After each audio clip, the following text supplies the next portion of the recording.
Hi guys, this is Hirosaki. This story is all about what if Naruto was entrusted with a legendary gift.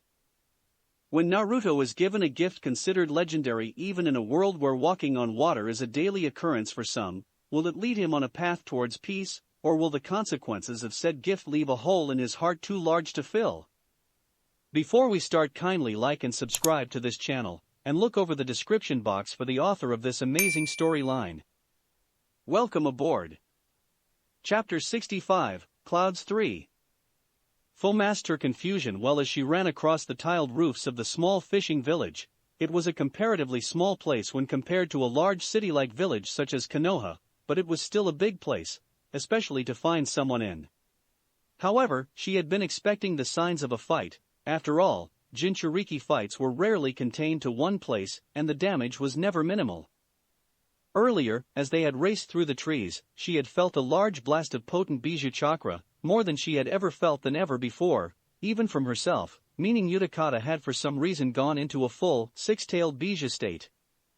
However, there was no sign of that now. In fact, the air was still and calm, too calm.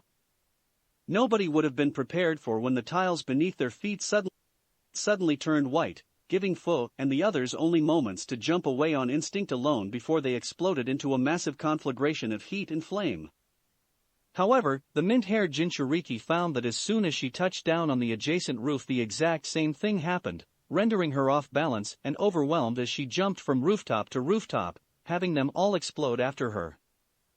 Finally, she ran out of space and was forced to jump high into the air to avoid a final, much larger blast that she was caught on the edge of, sending her flying through the air uncontrollably. She impacted roughly with the ground, creating a small trench through the loose soil with her body before rolling to a stop. She picked herself up slowly, orange eyes darting about in preparation for another ambush. However, she only saw Haku, racing down the street towards her. His kimono was a little singed, but otherwise he looked okay as he skidded to a stop next to her. "Fu, you're okay. What was that back there? I lost track of Tayuya in the blast." Fu's eyes continued to dart about as she tried to find the location of their attacker. Luckily, she didn't have to search too far before she spotted a smirking blonde man standing atop a nearby building, red clouds decorating his black cloak. "Ah, you survived. Sasori-dana's not going to be pleased if I keep him too long. Couldn't you just succumb to my art like good little kids?" Fu loosened off her shoulders, trying to analyze what she knew about this man to find a name. She recognized the style as Explosion Release, a very rare Kekii Genkai from Iwagakure. However, his headband was slashed.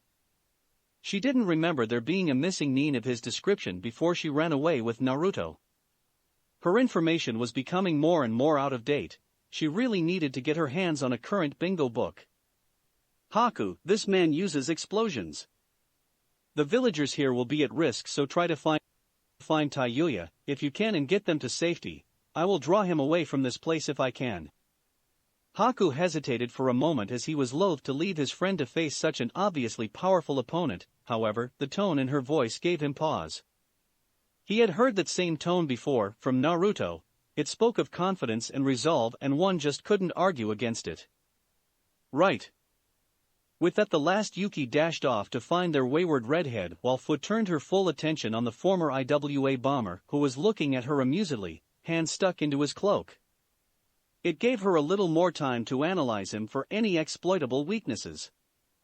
A long blonde bang hung down over one eye, but it didn't appear to hinder his sight, and anything else was concealed beneath the bulky, shapeless cloak. "Oh? You'll lead me away, huh?" The man grinned as the sound of large flapping wings appeared behind him, just as an enormous white bird that appeared to be made of clay of some sort ascended behind him. "How are you going to do that if you can't even reach me?" The blonde bomber jumped backwards onto the bird's back, landing in a three-point stance before languidly straightening up.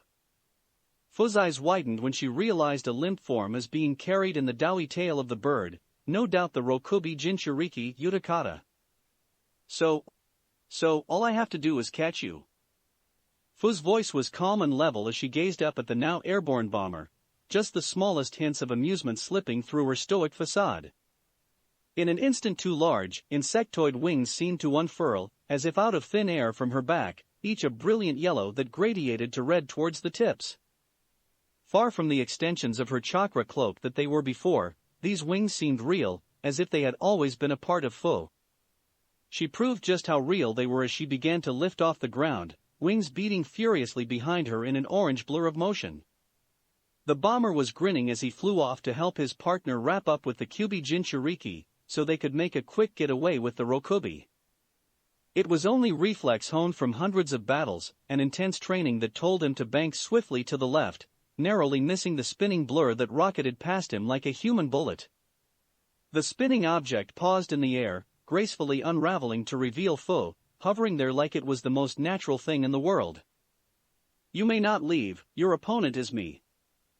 However, far from the reaction she had been expecting, the IWA Nuknin's grin only widened as the bird came to a likewise stop in mid-air, hovering there on powerful downward beats of its wings.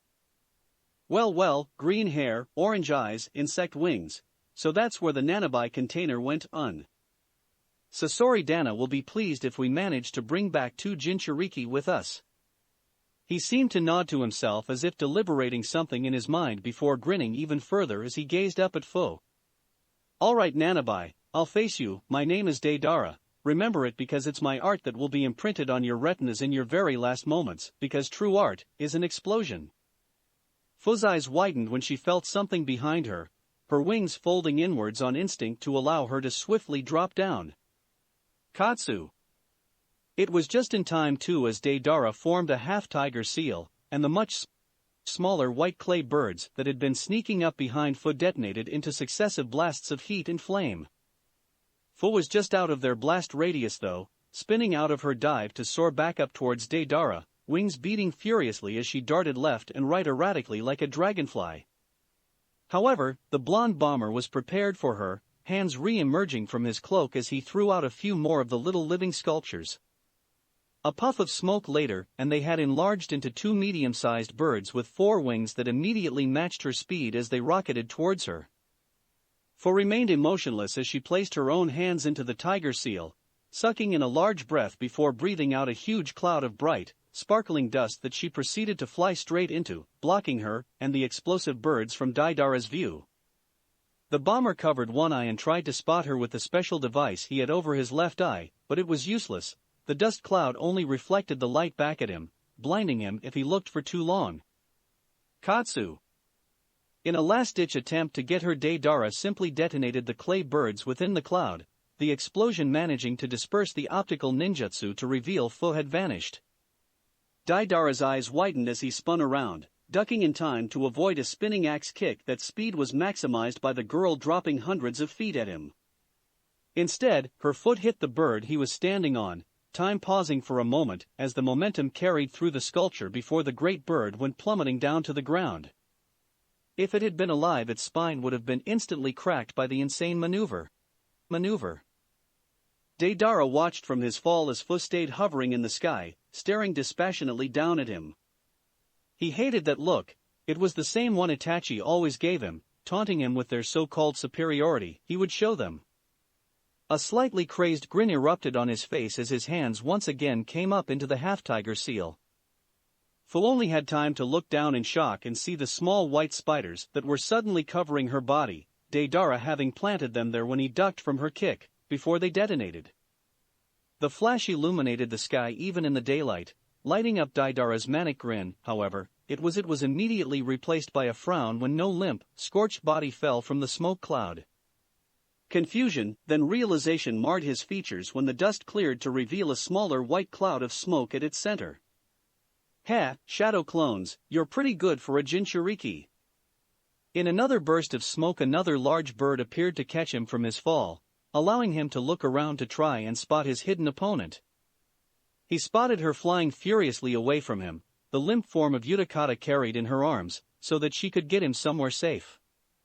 Deidara nodded his head approvingly at his opponent's tactics as his bird raced after them, surprisingly fast for its size and the heavy material it was made from. "Well, Nanabai, you've been doing pretty well against my Shirwan, but let's up the game a notch, How about my shirtsu?" As Fu continued to fly in the opposite direction of the mad bomber, her orange eyes widened when the color on the limp form of the Rokubi Jinchuriki Jinchuriki began to fade into a familiar, doughy white. She immediately tried to drop the fake, but the sticky clay suddenly tried to engulf her, hardening around her body in an attempt to catch her mid-flight. Katsu! Deidara had to shield his eyes from the powerful explosion, grinning all the while. It had been a long time since he faced an opponent strong enough to warrant the use of the next step in his art. However, his grin slowly faded from his face as the smoke from the blast diffused into the air. Right at the center, where he was hoping to see at least a defeated, or at least battered and singed foe, was a yellowy red cocoon formed by the girl's wings.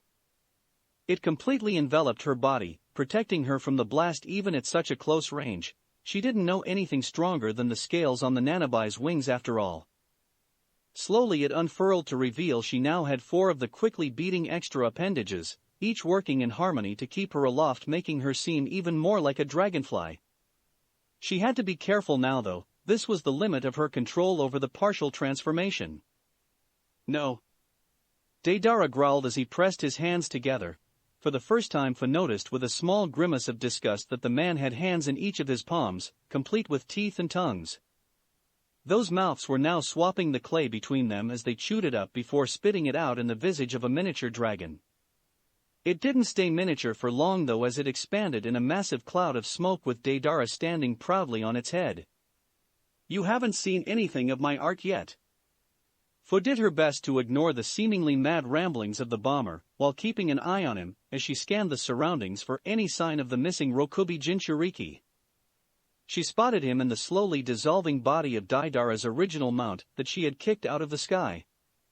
However, as soon as she spotted him she noticed something off about his body. It was beginning to radiate bijou chakra at an alarming rate. Even from this distance she was able to see as the thin man's eyes snapped open, revealing them to be soulless and completely black. Even Deidara turned as the oppressive weight of the Rokubi's chakra fell on them full force. Ah, Sasori-dan is going to be annoyed with me. The last Senbon fell to the ground with a muted clink of metal on earth, creating a small pile of them just in front of Naruto, halted by some invisible border 2 meters out from his feet. Puppeteer and monk stared at one another. Naruto, no longer seeing the reason to hide his Rinnegan, allowed his ringed eyes to meet with Sasori's as the two stared the other down. How could you do that to yourself? Sasori's face remained impassive as he gazed at the blonde whose eyes met darting over his body disbelievingly. Oh, so you see it then? Naruto did. He saw everything with sickening detail. Just like with his other puppets, Sasori was coated by a thin film of chakra, hiding everything inside him. The man had turned himself into a puppet. Isn't it beautiful? An immortal, unaging body that doesn't feel pain, and I can modify, improve and perfect at my leisure. A small smirk made its way onto the Tsunanuknin's face as he looked down, some of his red spiky hair falling across his eyes as he sighed in amusement. I'm afraid I lied to you. You see, you will not be my masterpiece. I have already constructed my masterpiece of puppetry, and it is me. Sasori cast his Akatsuki cloak aside, revealing his puppet body in all its glory. Had he not have had segmented joints and an unnaturally shiny luster to his skin, he probably would have been considered handsome in a Bishounen way. He looked to be around 16, although the body itself made determining his age impossible. There was some kind of coil embedded in his stomach that looked to be a thick metal rope wound around a spool, like some cheap mockery of intestines. However, Naruto knew this was no ordinary puppet. It was no trick to fool him into a false sense of security by a clever puppeteer. Where Sasori's heart would be was a strange cylindrical object embedded in his chest that's fleshy appearance clashed with the shiny aesthetic of the rest of his body. It was imprinted with the kanji for scorpion. However, its appearance meant little compared to what it represented. Naruto could see it all with his Rinnegan. It was the source of the man's chakra, an entire chakra circulatory system, down to the coils, compressed into a tiny space and used to power this abomination of a puppet. How many attempts did it take you to successfully compress down an entire chakra system? How many people did you kill on your path to this immortality? Sasori shrugged, allowing Naruto to see how the individual joints slid and moved about one another just as a real human body would do. While the practice itself was hideous, there was no denying the expert craftsmanship that actually went into this puppet body. Not just anyone could have made such a puppet. Unfortunately, progress is paved with little sacrifices, but the end result was well worth it. Naruto's hand clenched around his shikuju subconsciously. It's funny how many people there like you that are so accepting of sacrifice, as long as they aren't the one who actually sacrificed something. What you call sacrifice, I call making someone else suffer in your place. Sasori waved a hand at the blonde absently. That may be, but it's ultimately irrelevant. Now, how about I introduce you to a very special puppet of mine? He'll be the one you replace as the pride of my collection, but for now he will suffice. Sasori pulled out a scroll that was one of 4 mounted on his back, unfurling it to reveal a large kanji 4/3. Naruto was about to reach out and pull it to him with a Banzō Tenin, but he was too late. In a puff of smoke, Sasori had managed to summon the puppet. Say hello to the Sandaime Kazekage of Tsunegakure no Sato. Naruto's eyes widened at that. He might not have had the expansive knowledge of shinobi that Fu did, but even he knew the significance of Suna's supposedly most powerful kage. His disappearance had instigated the Third Shinobi World War as Suna moved into Iwa's territory in attempts to find him, thinking it to be a kidnapping. Well, it seemed they were right, it just hadn't been Iwagakure who took him. I will show you why he was considered the most powerful Kazekage Suna has ever seen. The puppet itself seemed rather plain, wearing a ragged gray cloak that concealed much of its body with messy black hair and a regal, stoic face. The only thing indicating it was even a puppet was the fact its mouth seemed connected to the rest of its face via a segment. Suddenly that segmented mouth opened up far too much to ever be considered normal as it began to release copious amounts of tiny iron filings that quickly formed into a cloud in front of it. A compartment in its chest opened up, releasing a pulse of chakra that immediately had the iron sand jumping to the puppeteer's command. Jiten, Satetsu Shigure. The iron sand suddenly whirled into a vaguely circular shield before the puppeteer and his minion before bulging out. Faster than most shinobi could react, the shield-like structure began firing off a multitude of small, bullet-like projectiles. Naruto found his hand instinctively rising to cast off the projectiles like normal, but he was suddenly halted, as if something was tying his arm down. When he looked down, he was shocked to see a small chakra thread connected to his wrist, preventing it from moving. He frowned at the attempt to prevent his defense before his eyes pulsed with chakra, halting the potentially lethal, and no doubt poison sand in its tracks as it met an invisible barrier of gravitational force surrounding his entire body. As quickly as it stopped, the sand, every last grain, was blasted back, scattering it in all directions throughout the clearing like shrapnel from a bomb with Naruto at its epicenter. Sasori was unconcerned though as the Kazekage quickly moved in front of him, halting the sand again as it was brought back under the puppet's magnetic influence. With every technique, every move, my fascination with you grows more and more. Come, show me just what those eyes are capable of. Naruto took a deep calming breath before raising a hand up, intent on finishing this encounter swiftly so he could go and help his friends. He trusted them, but if Sasori's partner was just as powerful as he was, then a confrontation might end with casualties. Banzō Tenin, the Kazekage puppet, suddenly twitched as Sasori frowned, fingers moving in a blur as the kage was suddenly pulled in 2 opposite directions. Sasori kept it tethered against the increasing gravitational forces via the chakra threads all across its body. However, as strong as they were no match for a primal force of the universe, and he felt his control slip every second. Instead of struggling though, Sasori simply allowed the puppet to be pulled in, both of its arms suddenly producing long and vicious-looking scythe blades, dripping with poison. Naruto didn't let them touch him though, as with his other hand he brought his shikuju up, twirling it once before mercilessly slamming it into the puppet's chest. The Kazekage tried to defend itself by slicing the supposedly wooden staff into thirds, however it wasn't expecting the blades to simply bounce off the wood like it was chakra-reinforced steel. The end of the staff met its chest, and with one violent shake its connection to Sasori was blocked, allowing it to limply slump to the ground. In a smooth motion, a simple black rod emerged from Naruto's sleeve which he quickly used to impale the puppet through the chest, pinning it to the ground and permanently disrupting its chakra. Normally I would be upset that my favorite puppet was damaged, however I feel you will be more than enough compensation for it. Naruto grimaced as he stood back up, keeping an eye on Sasori wearily. All this talk of turning him into a puppet was becoming disconcerting. In any case, Sasori was cut off as both puppeteer and monk were suddenly knocked off balance by an enormous tremor running through the ground. Before it had even stabilized, a roar that could shatter windows and deafen people split the air, making Naruto clutch his ears in pain. Both men looked around to the source of the noise only to both frown as they saw the very distinctive white head of the Rokubi no Namakuji as it roared into the sky. Naruto frowned because he was worried about his friends. He couldn't be sure if that bijou was still Utakata or whether it would recognize his friends as non-enemies. Sasori, on the other hand. I feel this is somehow Deidara's fault. Tayuya and Haku had just finished evacuating the villagers when the Rokubi itself appeared, roaring up into the sky with its strange, perforated mouth.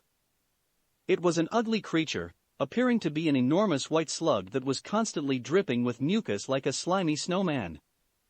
6 bulbous, globular tails thrashed about as it roared its newfound freedom to the world, leveling entire buildings with single, careless swipes. One tail thrashed forward, throwing off some of its viscous, clear slime that landed close to the two. It instantly burned through the roof, walls and ground around a house, reducing it to nothing more than a slurry-filled crater. Fuck me, that's a big slug. Haku just nodded hesitantly by Tayuya's side as he stared up at the rampaging bijou. It didn't even seem to be aware of what was going on around it, simply writhing around and destroying everything. Where's Bug Girl? She's the Jinchuriki here. As if to answer her question, a vaguely orange blur shot past them through the air, making their clothes ruffle in the breeze before it was quickly followed by numerous white blurs. It seems she's occupied. As if to affirm Haku's statement, they spotted the bomber shoot past riding his huge clay dragon that would occasionally spit out smaller, faster dragons at the cost of a part of its tail. These seemed to act as homing missiles of some kind, constantly on Fu's tail as she ducked and weaved through streets trying to shake them off.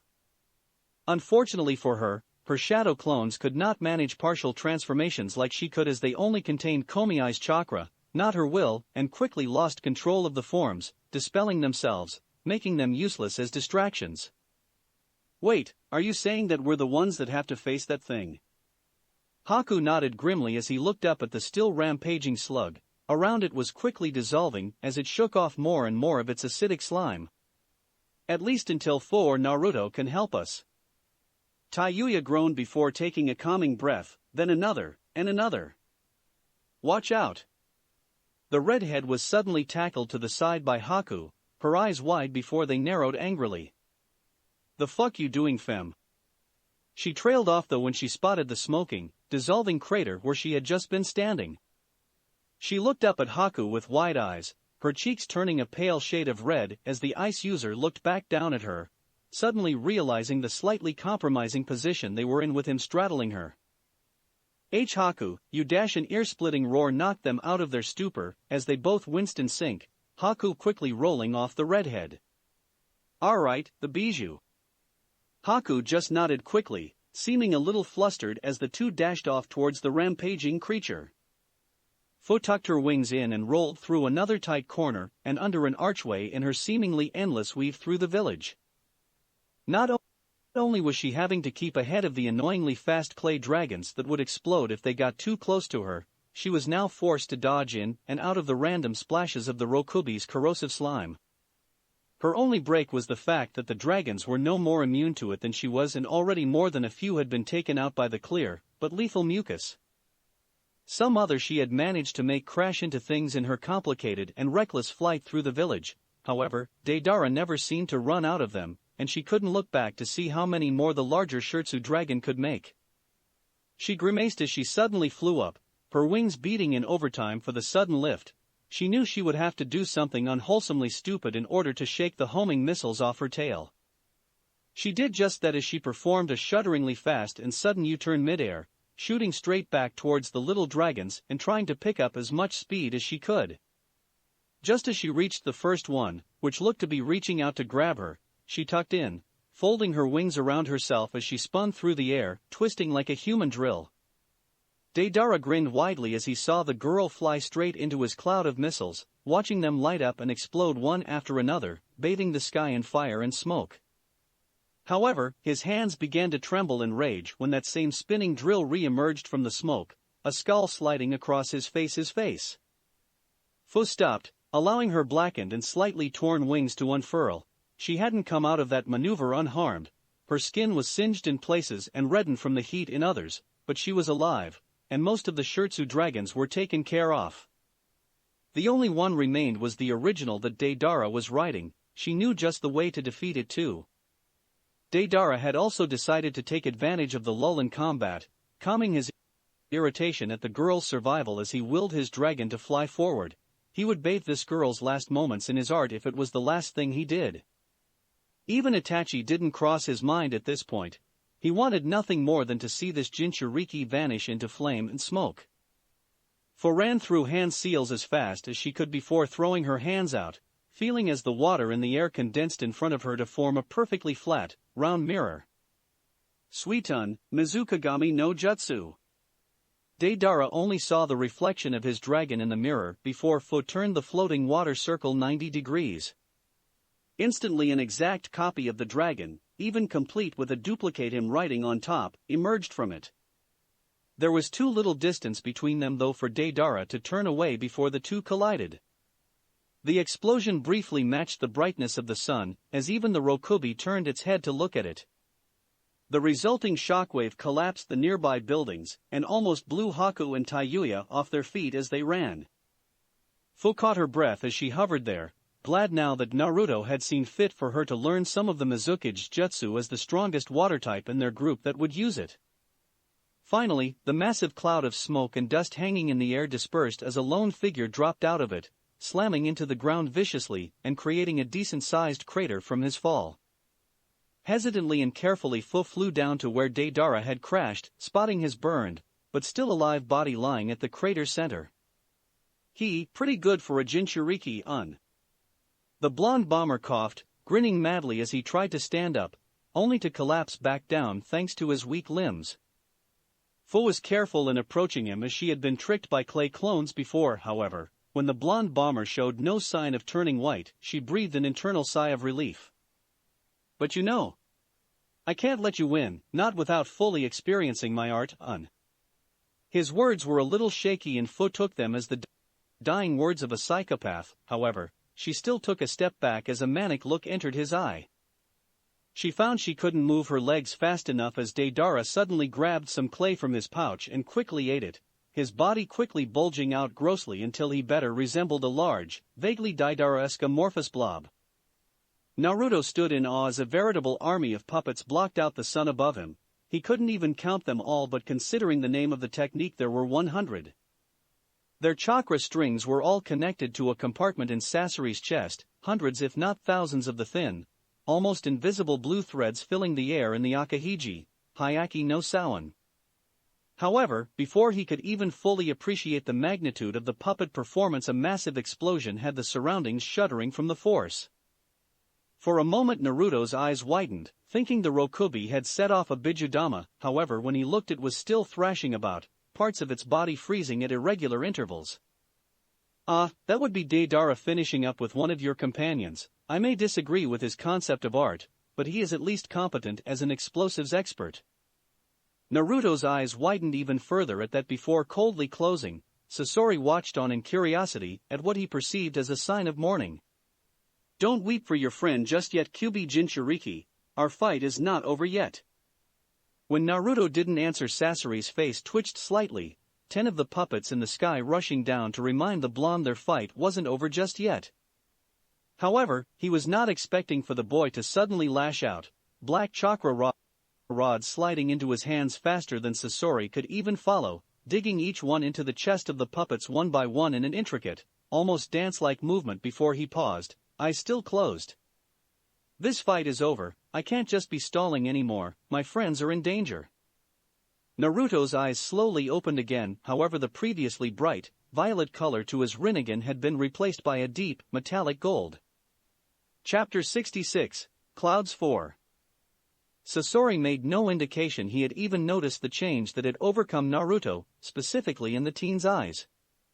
However, seeing the blonde so easily dispatch the 10 puppets with minimalistic and efficient movements that were actually a little difficult for even the master puppeteer to follow, he realized something must have changed.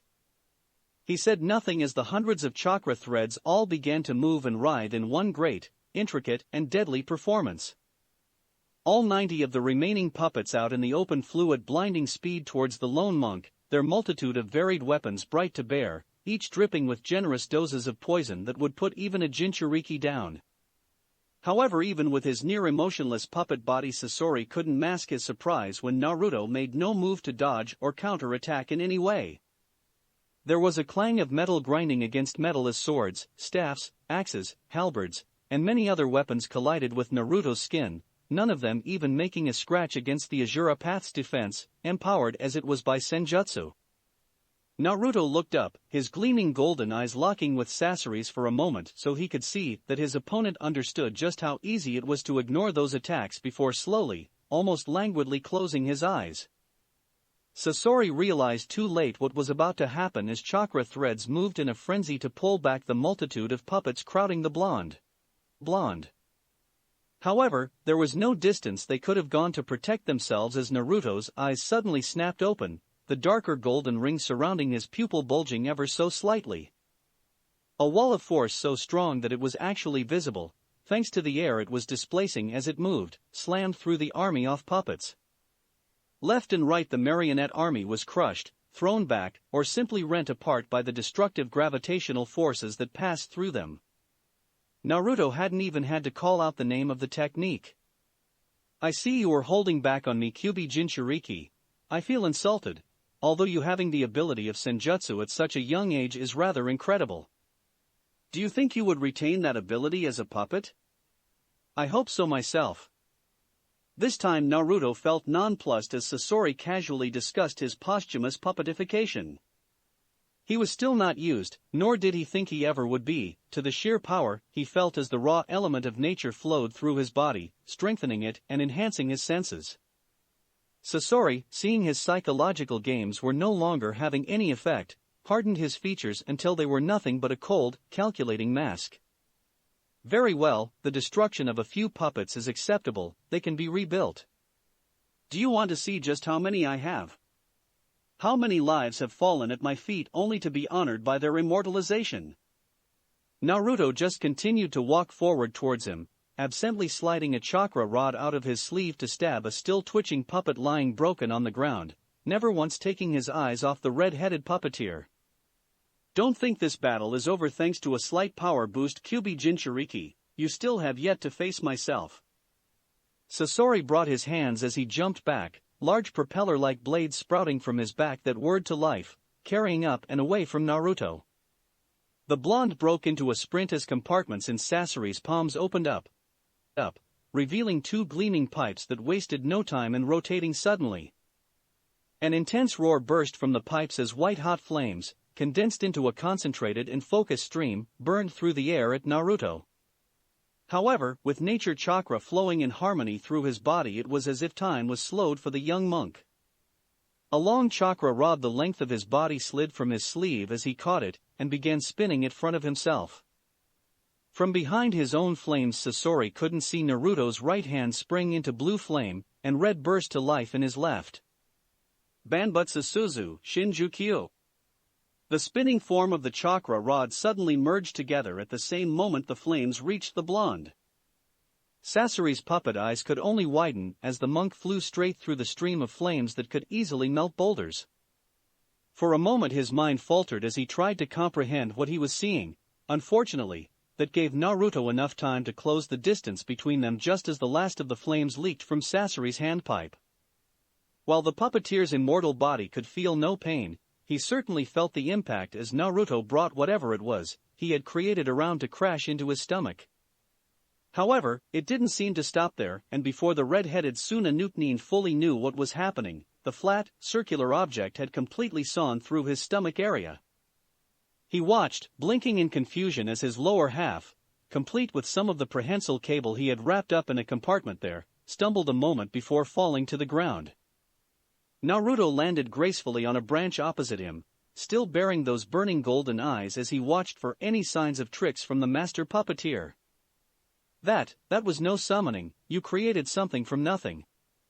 A smile slid across the puppeteer's two shiny features as he looked down at the shining bronze mirror-like shield his upper body was laying on, pinned there to a tree by it. Such power is truly in the realm of the gods, to control a god.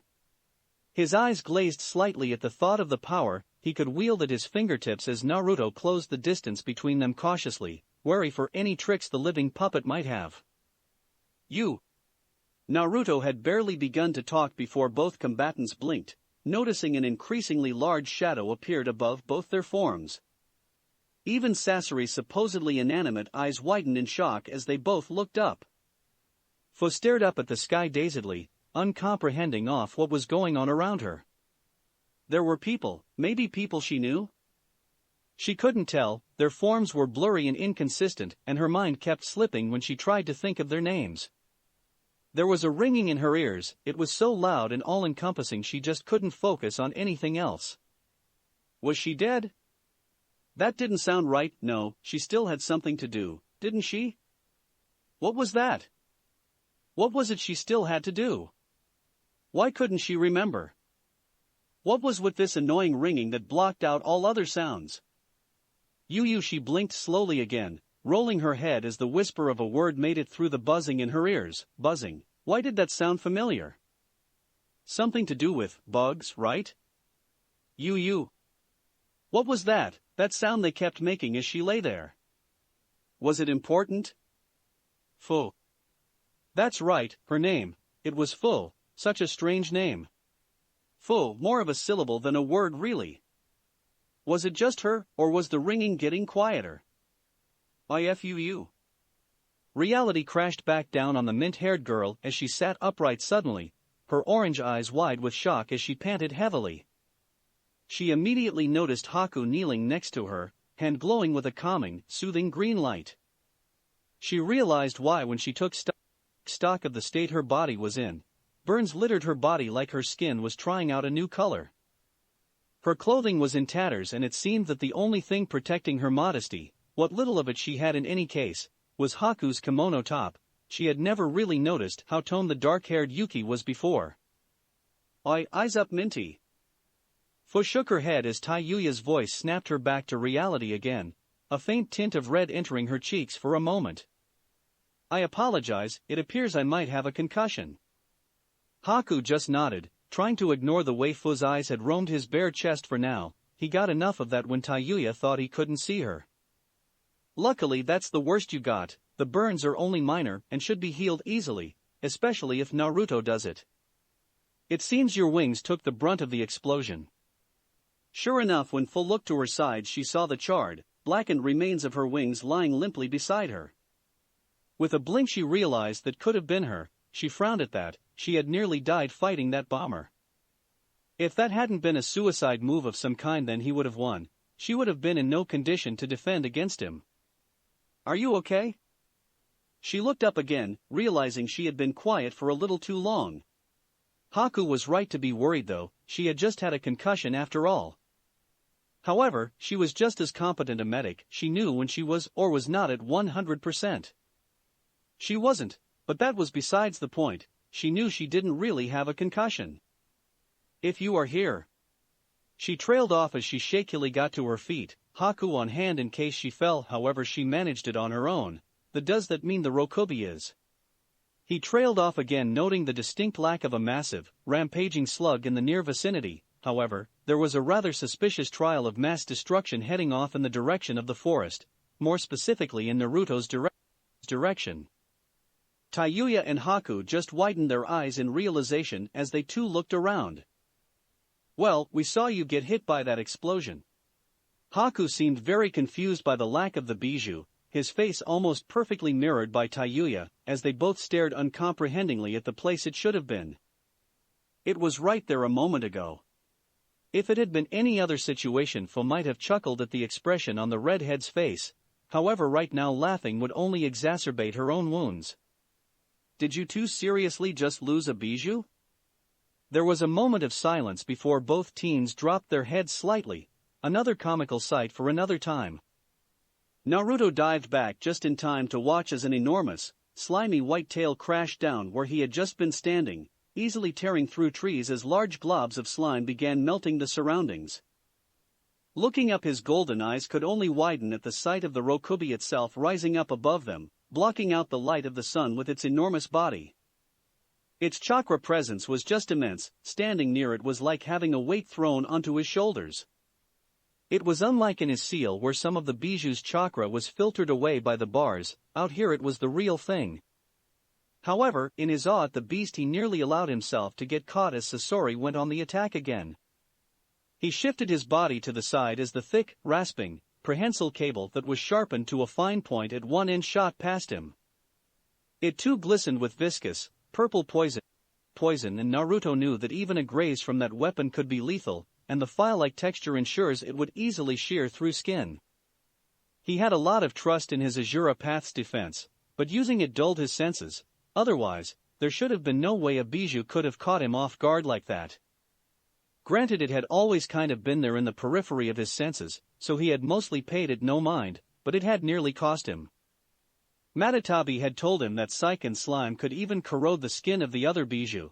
Not that getting close enough to them for that to work would be easy, but it was still an impressive feat, one he would not like to put his reinforced skin up against if he could avoid it. He spans as the thick cable shot back around, trying to loop around him and constrict their air from his lungs. However, his eyes pulsed with chakra, halting the cable from coming closer than 2 meters for the single second it took him to jump up and away, just as the Rokubi attempted to crush him with another of its tails. It seemed like the overwhelming chakra he had racing through his system was acting like a beacon for the great slug, calling out to it like a sign pointing right at the blonde. Not only that, but when he looked over, he was shocked to see Sasori had somehow gained full use of his body back. When he glanced over at where his shield was still buried halfway into the tree, he saw that the bisected remains of Sasori's body were still there. However, the chest cylinder containing his chakra system was not, meaning he had somehow moved it. This is useless, Kyubi Jinchuriki. You cannot possibly hope to fight both me and the fourth strongest bijou at the same time. Even with your sage mode, it is too much for a mere teen. Naruto merely narrowed his eyes before taking a long, calming breath in the lull between the Rokubi's attacks, actually feeling as one great, long tail was lifted high into the air, casting the area around Naruto into shadow. Sasori's puppet eyebrow quirked only momentarily as he felt the enormous chakra building up inside of Naruto. For what he couldn't say, but considering what the boy possessed, it couldn't be good. Geru Kusari. Suddenly, and almost without warning, huge great chains, the thickness of Naruto himself, burst from the ground around the blonde, each a deep, obsidian black and tipped with vicious, barbed tips. They flew up into the air like enormous pythons, encircling the Rokubi in great, sweeping motions as it seemed to be encapsulated in some strange, rotating cage. Then, all of a sudden, they constricted, sweeping into tighten around Saiken and locking together at the tips above his head. If Sasori was still human, he would have gulped in shock as he stared up at the bijou, completely suppressed like Naruto were simply training some common pet. I am possible, this power, it is on the scale of Hashirama Senju. For the first time in the many years since Sasori had abandoned his home and his family as a nin, he took a step back in fear. So lost in his shock was he that he never noticed the single, smaller chain that slowly crept from the ground behind him, lunging forward to skewer him straight through the chest cavity, missing the last of his living flesh by only centimeters. His face was frozen into an expression of shock and fear as the chakra chain disrupted the control he had over his own body. Chakra threads from the living core uselessly flailed about, unable to do anything as control over the puppet body was wrenched from it. It's over. Naruto walked slowly over to the frozen puppeteer, his eyes still burning with chakra. Sasori found his own eyes frozen on those glowing amber orbs, ringed like ripples in a lake of molten gold. With his own chakra now in full control of Sasori's body, he brought the chain around and Sasori was able to spot that it had emerged from Naruto's sleeve, like his other chakra rods. Seeing that there were no more traps, no more tricks, and nothing else Sasori could do, the blonde gave the puppeteer back his control over his head. Why? The first thing Sasori did was blink as he asked the question at the forefront of his mind. Naruto merely tilted his head in confusion. You could have pierced me directly through my core, you knew that would kill me, so why didn't you? His voice seemed genuinely confused, as much as that could convey through his near-emotionless facade. Because I didn't have to. Sasori's eyes narrowed, taking that as an insult, as if Naruto could deal with him so easily, he didn't even warrant killing. You are naive, boy. You think this ability to stay your hand from bloodshed is noble? It is only foolish to leave your enemies in a position to stab your back. Naruto's eyes crinkled slightly in amusement as the chain lifted slightly, bringing the puppet closer to him. It doesn't seem like you are in a position to stab anybody right now. Sasori grimaced. Right now, it was true, the only thing he could even move of his body was his head, and for some reason he couldn't eject his core to attempt to find another body. Then what? You will leave me alive? Unable to move anything other than my head like some pitiful invalid? His eyes narrowed spitefully at the thought. His immortality would come as more of a curse if that was the case. I would rather die. Naruto's eyes lost their humor, startling the puppeteer as the previously warm golden eyes became colder, steelier. Don't be so quick to throw away your own life, even as perverse as you have made it. A small sigh was hidden from the blonde's lips as he finally sensed his friends, feeling the warm relief rush through him at their familiar chakra signatures, still burning strong. He had been unbelievably worried when the Rokubi had appeared. He thought his friends might have been killed by the rampaging Bijou. Anyway, I still haven't decided on what to do with you. Sasori scowled, gone now with the pretense of his emotionless mask. After all, he could only move his face, he might as well use that to the fullest extent he could. My life in the hands of a mere boy no more than 16, disgraceful. What do you want then? Information, I assume. I was the spy master for the Akatsuki after all. Naruto quirked an eyebrow, the chains binding down the Rokubi tightening slightly as he felt the beast try to escape. You gave away that information rather quickly. Sasori just maintained his frown, however his glassy eyes had a hint of defeat in them. The puppeteer knew full well what happened next was up to the monk before him. It was that, or he could hope his idiot of a partner managed to escape, and was actually foolish enough to try and rescue him. Either way, his life was in the hands of a blonde. What is the point of concealing it when these might be my last words? Naruto frowned at that. Even in his enemies it was unpleasant seeing such an air of hopelessness befall anybody. I already told you that I hadn't decided to do anything yet. Sasori actually managed to quirk the edges of his smooth lips up in amusement, a hollow, humorless smile that was void of any warmth. You really are naive, aren't you? Naruto and Sasori's eyes widened at the exact same moment as a light whistling entered both their ears. With his enhanced senses, Naruto was able to spin, catching the kunai flying through the air towards them by the handle. However, too late he realized it was a distraction, the tag on the kunai already burning up. He threw it too late, the blinding light of a flash tag forcing him to close his eyes for just a second. It was enough though. He heard a dull thud, and when he opened his eyes again Sasori's face was forever locked in a visage of reassignment, glassy eyes looking forward lifelessly as a kunai stuck out of his core. Naruto's eyes widened as he looked down at the blood on his hands and robes. He had sensed it for just a fraction of a moment. A single presence, right at the edge of his Sage Mode's sensory range that had appeared and disappeared in a mere flicker. The chain holding up Sasori's lifeless body disintegrated in his surprise, allowing the puppet to fall with a crunch to the floor, already littered with the shattered remains of the man's collection. Just another body among 100. Naruto looked down at it, still shocked by the man's sudden death by the unknown assailant. However, Sasori could only stare up at the sky, unblinking, his dreams of immortality now forever out of his grasp. Another blonde watched the entire encounter with a frown, cradling his broken arm as he viewed monk and puppeteer alike from a very safe distance in the trees, using his eyepiece to enhance his view. He had arrived just as Naruto restrained the Bijou, a feat he was still in shock over. he had seen only one other man wield that kind of power with such ease, and the thought of there being two of them was simply frightening. He thought that Itachi was his main rival, only because when compared to people like that Itachi only scratched their league. Oh man, I never thought Sasori Dana would be the one to go on. I wonder who threw that kunai.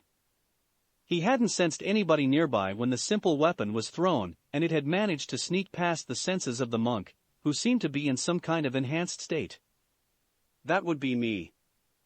Deidara's eyes widened at the new voice, whirling around to defend himself. However, he only caught a flash of orange before he felt his whole world twist and contort as if his vision was being wrung out by some large, invisible hands.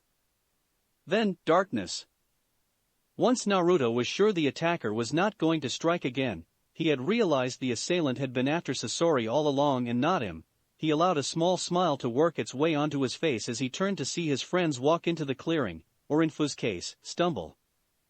He worried for a moment as he looked over the mint-haired girl's state, but he almost chuckled as they all gaped at the Rokubi, still tied roughly to the ground by looping and overlapping black chains, each linked the same size they were.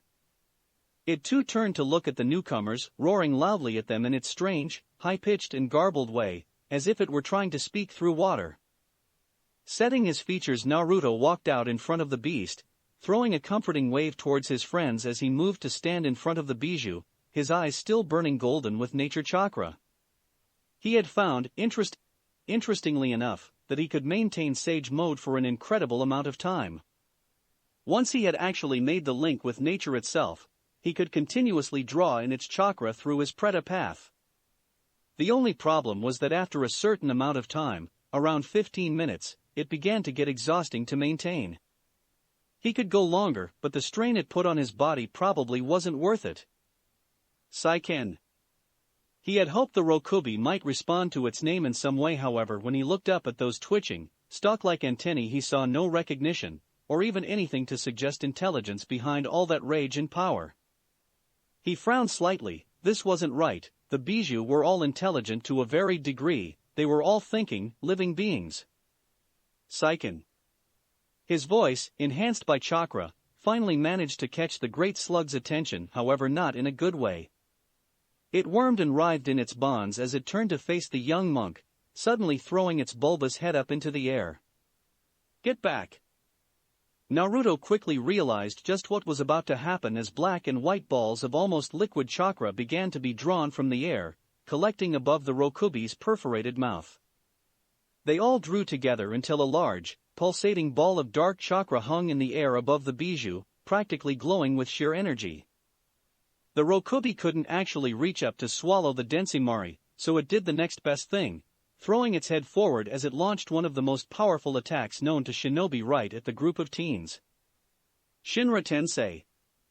Naruto threw both his hands up as a wave of explosive gravitational forces crashed forward from his body, quickly meeting the uncompressed Bijudama. However, to his shock, his Deva Path's attack only halted the Imari, it didn't deflect it like he hoped. Already he could see it was beginning to become unstable after being out of the Rokubi's control for so long. If it exploded here, then the compressed energies contained within would level this entire clearing, plus a great deal of land around it. Without even thinking, the blonde suddenly rushed forward, throwing his arms out wide as a determined look passed through his golden eyes. Senpu Gakido. A corona of bright blue light expanded out from him just as the Bijudama finally destabilized, bathing the clearing in a veil of bite. Blinding light for a moment before it was all seemingly sucked away. Naruto stood right at the epicenter, clenching his teeth as bit by bit, all the chakra from the Imari drained into his body. His arms trembled, trying to stay as still as possible, as he was forced to not only draw in the extra chakra, but balance it with the senjutsu already in his body. Finally, with a grunt of exertion, the last of the attack faded from view, allowing Naruto to fall forward onto his knees, the gold finally fading from his eyes as exhaustion caught up with him. Naruto. He found Fu by his side not even a moment later, stopping him from falling face first to the ground. He chuckled to himself. Typical. Despite being gravely injured herself, Fu cast aside her own concerns to see if he was okay, and he was just lying here helplessly? He grimaced as he forced himself back to his feet, masking just how heavy his body felt at that moment. "I'm fine." He took a step forward, and when he was confident he wouldn't stumble, another, and another, until he was standing in front of the Rokubi again. Saiken. Once again, he receives nothing but a roar of rage and anger as a response. However, he had tightened the chains immensely around the beast. He wouldn't let it form another Bijidama this time. He wouldn't have time to gather enough nature chakra to absorb it. "Is Utakata okay?" Fu was beside him again, looking up at the face of the bijou impassively, although Naruto could tell standing in front of its overwhelming presence was taking its toll on her, as evidenced by the light sheen of sweat on her forehead. However, Naruto could only look down in sadness with his fist lightly clenched and trembling. "Utakata is gone, I can't even feel his chakra anymore." When the Rokubi broke free, it tore his body apart. Fu's eyes widened marginally before she too looked down, a troubled expression breaking through her mask as she allowed herself to briefly mourn the loss of a Jinchuriki like them. "So, what are you going to do? Absorb it?" Naruto frowned. He hated that with every encounter with a bijou he ended up taking it into himself. This was not what he had intended. He had wanted to help the bijou, not seal them within himself. However, at the same time he knew leaving it free, especially in the state of mind it was in now, would only lead others to seal it, and then they would simply face the same problem with the Akatsuki. However, he lacked the sealing ability to place the bijou into anything other than himself, Fu, or the Kahaku no Juhei. Fu would burn up with two of the chakra creatures inside of her, and the Kahaku no Juhei was a temporary solution at best. The artifact wouldn't hold chakra of that magnitude for long, as the repeated sealing of the Hachibi had shown. That only left himself as a viable option. Stealing his gaze, he looked up at Saiken on last time as the chains binding it began to glow an ethereal blue. "I don't know if you understand me right now, but I'm sorry for this. Why won't you tell me anything?" Naruto had actually raised his voice as he stood at the center of the mighty room that was made up of the bijou's individual cages. He had come into the seal shortly after fully assimilating the Rokubi, firstly to fix the internal damage that it was sure to cause. He was lucky though that it had been almost 3 years since he had sealed the Gobi, that had given his body plenty of time to adjust, so the transfer itself went almost as smoothly as when he had first absorbed Shikaku. It helped he went much slower as well. Secondly, he wanted to know something from his tenants, something that had been niggling at his mind ever since seeing Saiken rampage in his fight with Sasori. The Rokubi itself seemed to be unconscious through all of this, seemingly having been pacified by his chains to the point where it had practically melted into a white puddle in its cage next to the Kyubi's. So instead, he was asking the rest of his tenants. However, they weren't very forthcoming with the answers he wanted. He wouldn't quite say he was demanding them, but he was insisting rather strongly. "It is not quite so simple, Ningen." Isabo oddly enough was the first to speak to him, 3 years doing a lot to proverbially, and literally, bring her out of her shell. He looked around at her, but that was when the confidence seemingly left her, and she became quiet. "I just want to understand, what was wrong with Saiken out there? Why didn't he seem to recognize his own name?" Some of the bijou, like Matatabi and Kakuo, looked down at that while the Kyubi simply huffed from its cage, turning disinterestedly away from the conversation. Naruto already knew the fox wouldn't answer his questions. "You demand a lot from us, Ningen." This time it was Son Goku who spoke. However, when Naruto looked around, he did not shy away. "We do not need to explain to you why we do things, we simply are." Naruto sighed in frustration as he leant on his shikuju, the events from the day beginning to really catch up to him. "Can you at least tell me why you do not wish me to know?" Again, the room was silent as the bijou simply stared at him. With one last sigh, Naruto just nodded concedingly. He could always come back and try again when he was less tired. For now he needed to go back and finish healing Fu. "Very well, I will come back once Saiken has woken up. I'm sure he will have questions." With that he simply faded from view, as if he had never been there at all. Chapter 67, Clouds v. Oni no Kuni? Naruto looked up quizzically from the rock he was sitting on, The sky was lit up by a multitude of stars, made slightly hazy from the smoke drifting up from their campfire. It had been a few days since their second encounter with Akatsuki and Naruto absorbing the Rokubi, and the group had been resting in the forests north of the fishing village. They had spent their time helping the villagers recover from the attack. Many had been injured during Deidara's and Utakata's fight. Right now, though Naruto was sat outside on a rock on a loose meditative position, Tayuya sitting across from him with Haku to her side and Fo up on a tree branch above them. Yeah, it's some place across the sea from Mizu no Kuni along with a few other countries you don't usually hear about. I used to hear Orochimaru muttering things about setting up bases there, so there has to at least be something worthwhile there. Naruto didn't seem convinced as he looked up at Fo, seeing her equally skeptical face. I don't know, it's a lot to go on from just the name of the country. It could mean anything. Tayuya scowled at that, pointing up at Fo as if she were trying to knock the girl off the branch with her non-existent telekinetic powers. Oh, come on, if you had heard it from her we would already been leaving by now. Naruto sighed, leaning back on the rock, but looked across at Tayuya in amusement. I don't play favorites like that, Tayuya.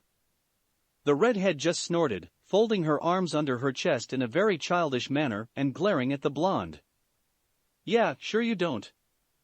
The young monk simply sighed again, shakuju jingling as he shifted his weight, looking over to Haku. He could always count on him to be the voice of reason among the group, especially when it came to their resident redhead. What do you think? Is it worth a shot? Haku just looked down thoughtfully, rubbing his chin lightly and wishing, not for the first time, he actually had some facial hair to stroke. Damn genetics. I think that it couldn't hurt. The worst that could happen is we find nothing, but we have traveled, perhaps learning something else of equal or maybe greater importance. Naruto considered the ice user's words for a few moments before nodding concedingly, not denying his logic. Traveling was what they did after all. Alright then, I suppose if we want to find something out about the bijou, somewhere called Oni no Kuni might be a good idea. Tayuya just grinned, glad to finally be the one leading the group, even if only in a small way. She turned to Haku, still beaming, and lightly poked him on the shoulder, smirking cheekily as his disgruntled expression. Good boy. Haku just scowled at the former Oto Kunoichi, looking back towards Naruto with a frown. Is it too late to take back my decision? Naruto just chuckled amusedly as he slid casually off the boulder he had been sitting on, landing silently on the ground. I'm afraid not. Haku just sighed, practically feeling Tayuya poke her tongue out at him immaturely from behind his back. The two teens walked off to their sleeping bags, intent on getting some rest after a tiring day. Tayuya may not have been helping with the healing, but she was able to lift objects the villagers couldn't and had been aiding in the various buildings' reconstruction. Although she constantly complained that there was little you could reconstruct from a fucking pile of shitty-ass sludge, Haku simply found it amusing when she would tread in it. Or at least he had until the redhead had managed to slip on something and fall front first into a small pile of it. Needless to say, her clothes hadn't survived and Haku had struggled to remove the blush from his face the rest of the day. Are you okay? The blonde looked up, seeing Fo had dropped down next to him, and was looking at him with some concern. He knew what it was about and he knew he had just been in deep thought, so it looked like he was spacing out. He just smiled softly and kissed his fellow Jinchuriki on the cheek, hugging her for a moment as she tentatively accepted the embrace. I'm fine, you don't have to worry about me so much, Fo. The mint-haired girl just nodded, concealing her small frown as Naruto broke the embrace, walking over to his sleeping mat. However, she wasn't convinced, thinking back to that first day after the incident with the Akatsuki. Fo dashed through the trees, fearing the worst as the sounds of trees crashing down got louder and louder. Her injuries burned slightly, but she ignored the discomfort, scared for Naruto as she finally broke out of the tree line, only to gape in shock. A huge clearing, almost 200 meters wide, had been completely leveled. Trees were smashed to splinters and, in some places, large, irregular craters in the earth dotted the forest floor. It was pure destruction, however, that didn't shock her all that much. She was desensitized to such mass destruction. It was the cause that was the shock. Naruto stood at the center of the clearing, hands clenching and unclenching into fists as he breathed deeply, taking in his surroundings with a calm, detached gaze. Then, faster than he normally would, he shot his arm up, a massive concussive blast of pure force rippling out from his palm to reduce another section of the clearing into nothing but rubble and flattened earth. Then again, he whirled around and raised his other hand, crushing a few trees into tiny shards of wood. Finally, he paused, but only for a moment before his eyes snapped open wider, and a huge crater, half the size of the clearing itself, simply seemed to expand out from him. Naruto? Fu could only continue to stare in shock, orange eyes widened as a wall of air shot past her, ruffling her clothes and hair. Her voice was only a whisper, but in the eerie calm of the newly made clearing Naruto managed to hear her, turning slowly to look at her. Fu, you know you should be resting. Your injuries haven't fully healed yet. Had Fu been in any less control of her own emotions she would have gaped at that. Instead, the mint-haired girl opted to simply flash forward in a burst of speed, appearing before the young monk with a stern look. What about you? The last time you absorbed a bijou you needed a week to recover. She looked around again, marveling at the pure destruction Naruto had managed to cause from up close. And what is this? Naruto just sighed, taking a look around at his surroundings as well before chuckling weakly. Would you believe me if I told you I'm making it easier for the villagers to get lumber? Fu's eyes simply narrowed as Naruto rubbed the back of his head sheepishly before frowning. Last time was different, you know. Shikako caught me by surprise with the gobi, and I wasn't ready for it. This time I took it slow, I could prepare. He looked back up only to see Fu still looking at him sternly, arms now crossed over her chest. That isn't what I meant.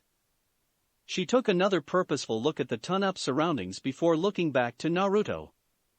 The blonde for his part simply sighed in defeat, the playful sheepishness fading from his eyes. I wasn't strong enough, Fu. The former Takinin just blinked in surprise, wondering what the blonde meant. However, he quickly clarified as he saw her confusion.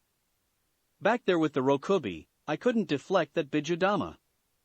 If I hadn't been using Senjutsu, I don't think I would have been able to absorb that attack. You would have all been hurt. Fu's frown melted into a softer expression as she moved closer to the blonde, tentatively wrapping her arms around him as Naruto accepted the hug after a moment's hesitation. Naruto, we don't expect you to be all-powerful. We are still just teens, you are still only 16. You don't have to be invincible to be strong. Don't burden yourself with expectations that nobody but yourself has. Naruto's head hung a little lower before he looked back up, smiling sadly. That's just it, Fu, they're the expectations I have. The expectations I have to have because if I don't push myself to be stronger, then what happens if there's an attack I really can't deflect? What happens if there's an enemy I can't overcome? Who'll protect you, Taiyuya, Haku, the people I care about? Fu gulped slightly at the raw emotion in Naruto's voice, finding herself clutching him to herself more tightly as if he would simply fade away. You always have us. If that ever happens, you will always have us standing by your side to help cover the gap. She broke away, looking meaningfully into his eyes for a moment. You will always have me by your side, not hiding behind you, needing you to do everything. The two simply shared that gaze for a moment before Fu could literally see the tension leave Naruto's body, a soft smile slowly sliding across his face. He backed away and sat down on a nearby destroyed log, Fu quickly joining him. Thanks, Fu, it just gets so heavy sometimes.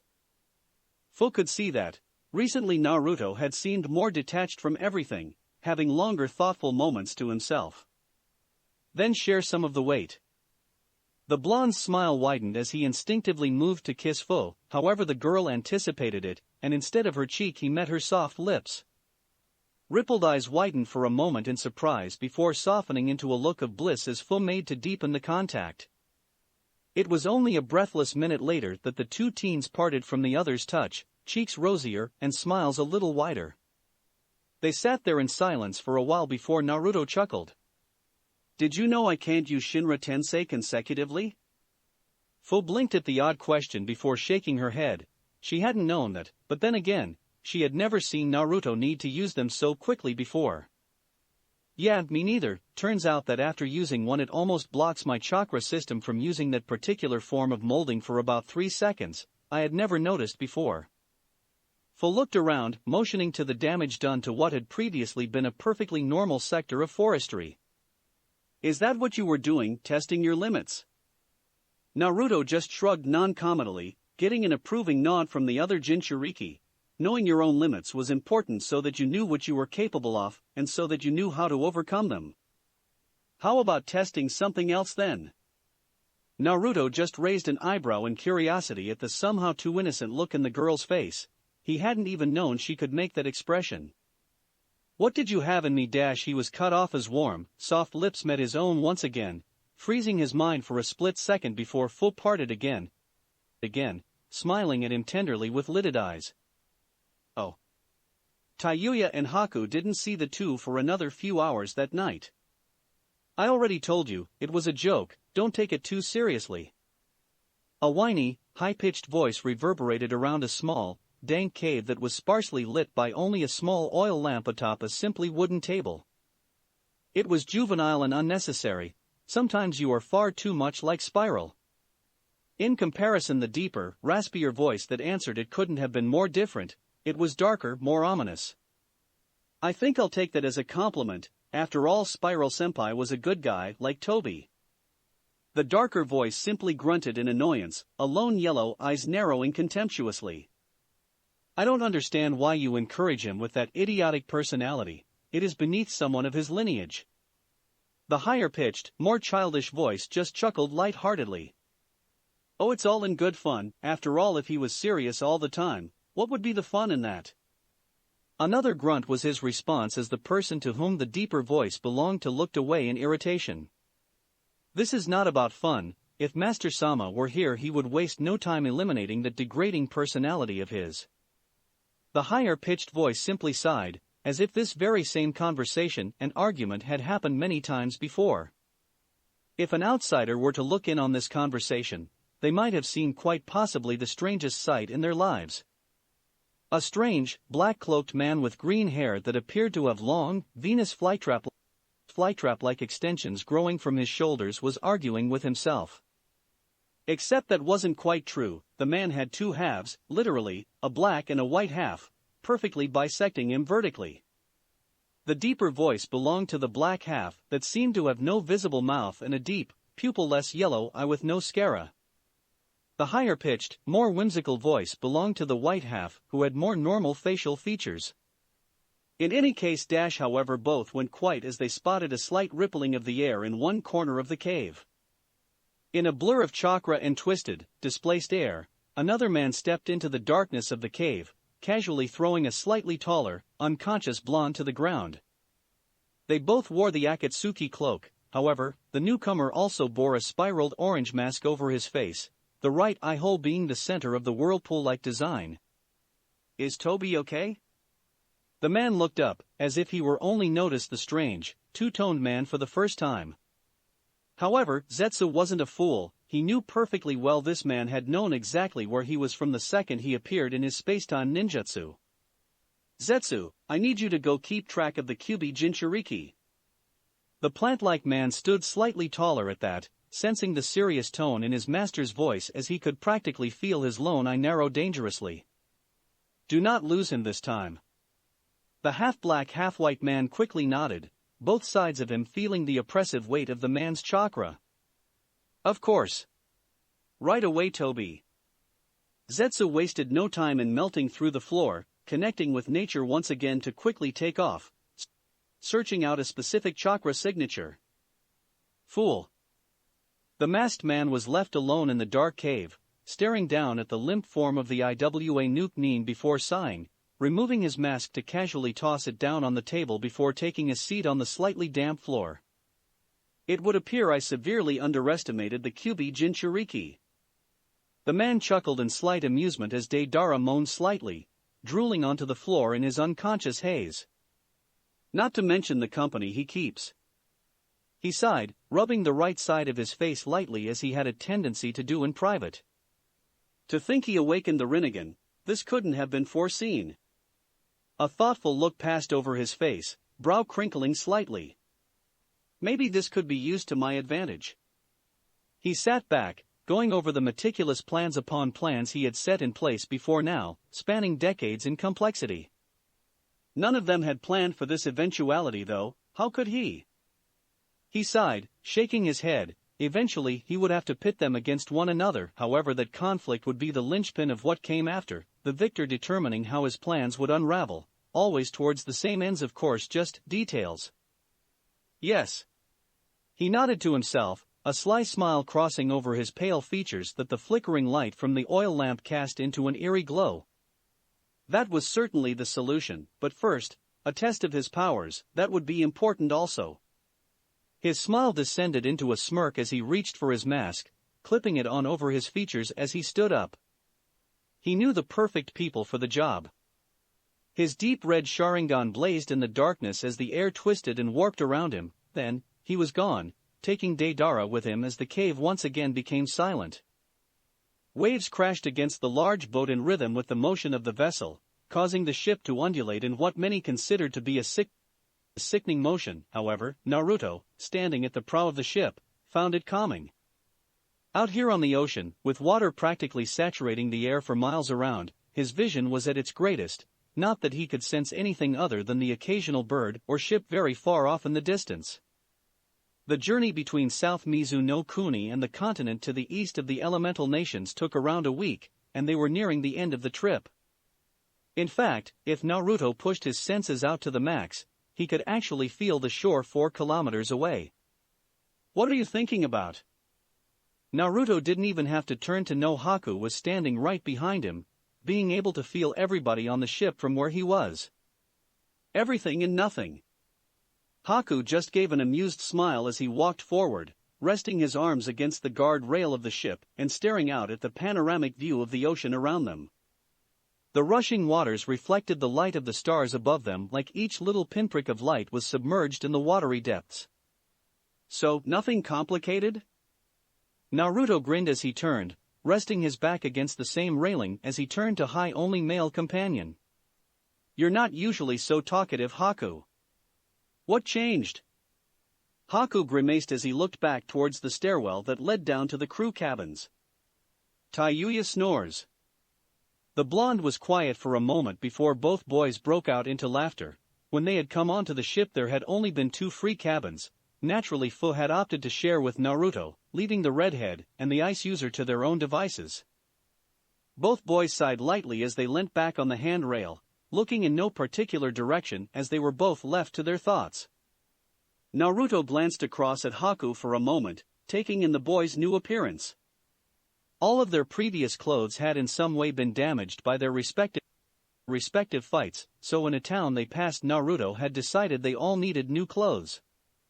There was also the matter that, after around a year of not buying anything new and a lot of growing, they had outgrown the majority of their clothing.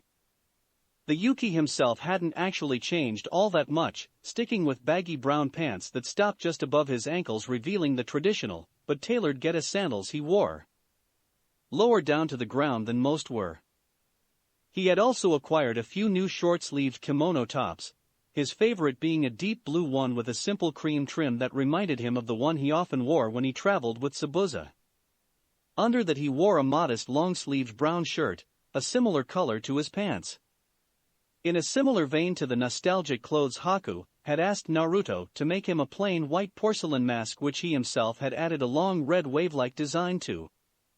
It now hung at his waist, moving slightly with the ocean breeze. He completed the look with a flowing red sash tied around his waist that would whip out behind him wildly when he ran. That wasn't to say Naruto hadn't changed his own look, now wearing a loose red robe that flowed down to his knees, with wide sleeves, open at the front to reveal a simple beige shirt. The necklace he got from Fu proudly hung around his neck, gleaming in the weak light of the moon with its own faint light.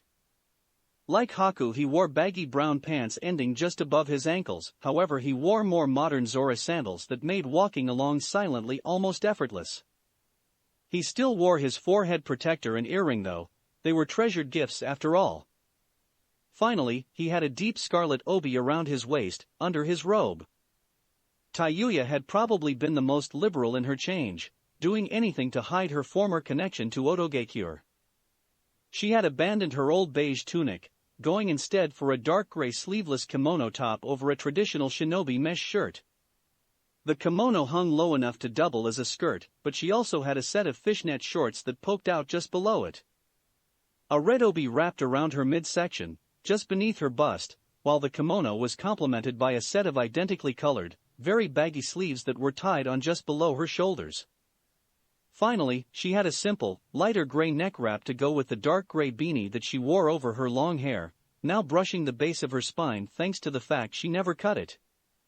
Finally, there was Fu. To be honest, if the Nanabai Jinchuriki had had her way, she would have found clothes identical to the ones she had been wearing since leaving Takigakure. However, Naruto had managed to get her to try something else for once, just so she had something different to experience. She kept her white arm warmers, however they were now complementing a muted white vest that was split down the middle. It would have revealed her chest save for the top she wore under it, similar to the one she had worn as a kunoichi, but without the fishnet undershirt. Her skirt remained the same, as did the fishnet shorts, however, her white sandals now stretched all the way up her calves, almost up to her knees. In all, Naruto felt as though the changes they had made to their appearance reflected the gradual changes that had overcome them during their time traveling. Now they looked as mature as they felt. Naruto especially thought he had made a significant change, no longer simply wearing his monk robes because he wanted to impress his senpai and master. He now wore comfortable clothes that still gave off the same vibe as his robes, although he probably wouldn't be recognized as a monk without his shikuju, but that was okay. He turned his head to look out at the sea, a curious expression crossing his features that Haku caught, looking out in the same direction. "What is it?" Naruto just narrowed his eyes trying to spot what it was he was sensing. It was hard though with only the weak light of the moon to go on. Finally, though he found the chakra signatures and pointed up to the sky where the silhouettes of what appeared to be very large birds far off could be seen. "It's people." Naruto had an almost bemused look on his face as his eyes tracked the dim chakra signatures that soared across the sky in a tight V formation in the general direction of High no Kuni. "It's people, but they're flying?" He blinked before shaking his head to check he wasn't seeing things. Haku was straining his eyes to see, but finally he caught their movement, widening his eyes in surprise. "How?"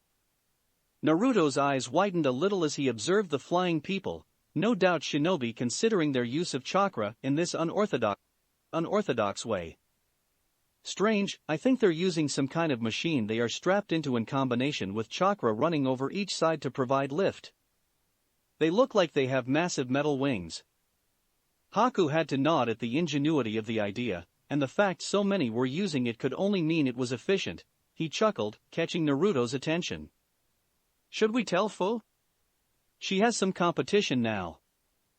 Naruto smiled, turning back to watch as the flying ninja in formation banked in perfect sync, heading back out to wherever they came from. Probably a ship given how much chakra went into the devices and considering the fact they were flying away from the continent. "Well, it's certainly not something you see every day." Haku just nodded as the two descended back into a comfortable silence, enjoying the night air. Would you hurry the fuck up, Kakuzu? How long does it take to argue with this heathen?" On the coast of High no Kuni there was a small ratty town notorious for its reputation that one could buy anything there for the right price. 3 men stood on a dock. One was a typical sailor, brawny, wearing worn, dirted clothing smelling of sake and rum.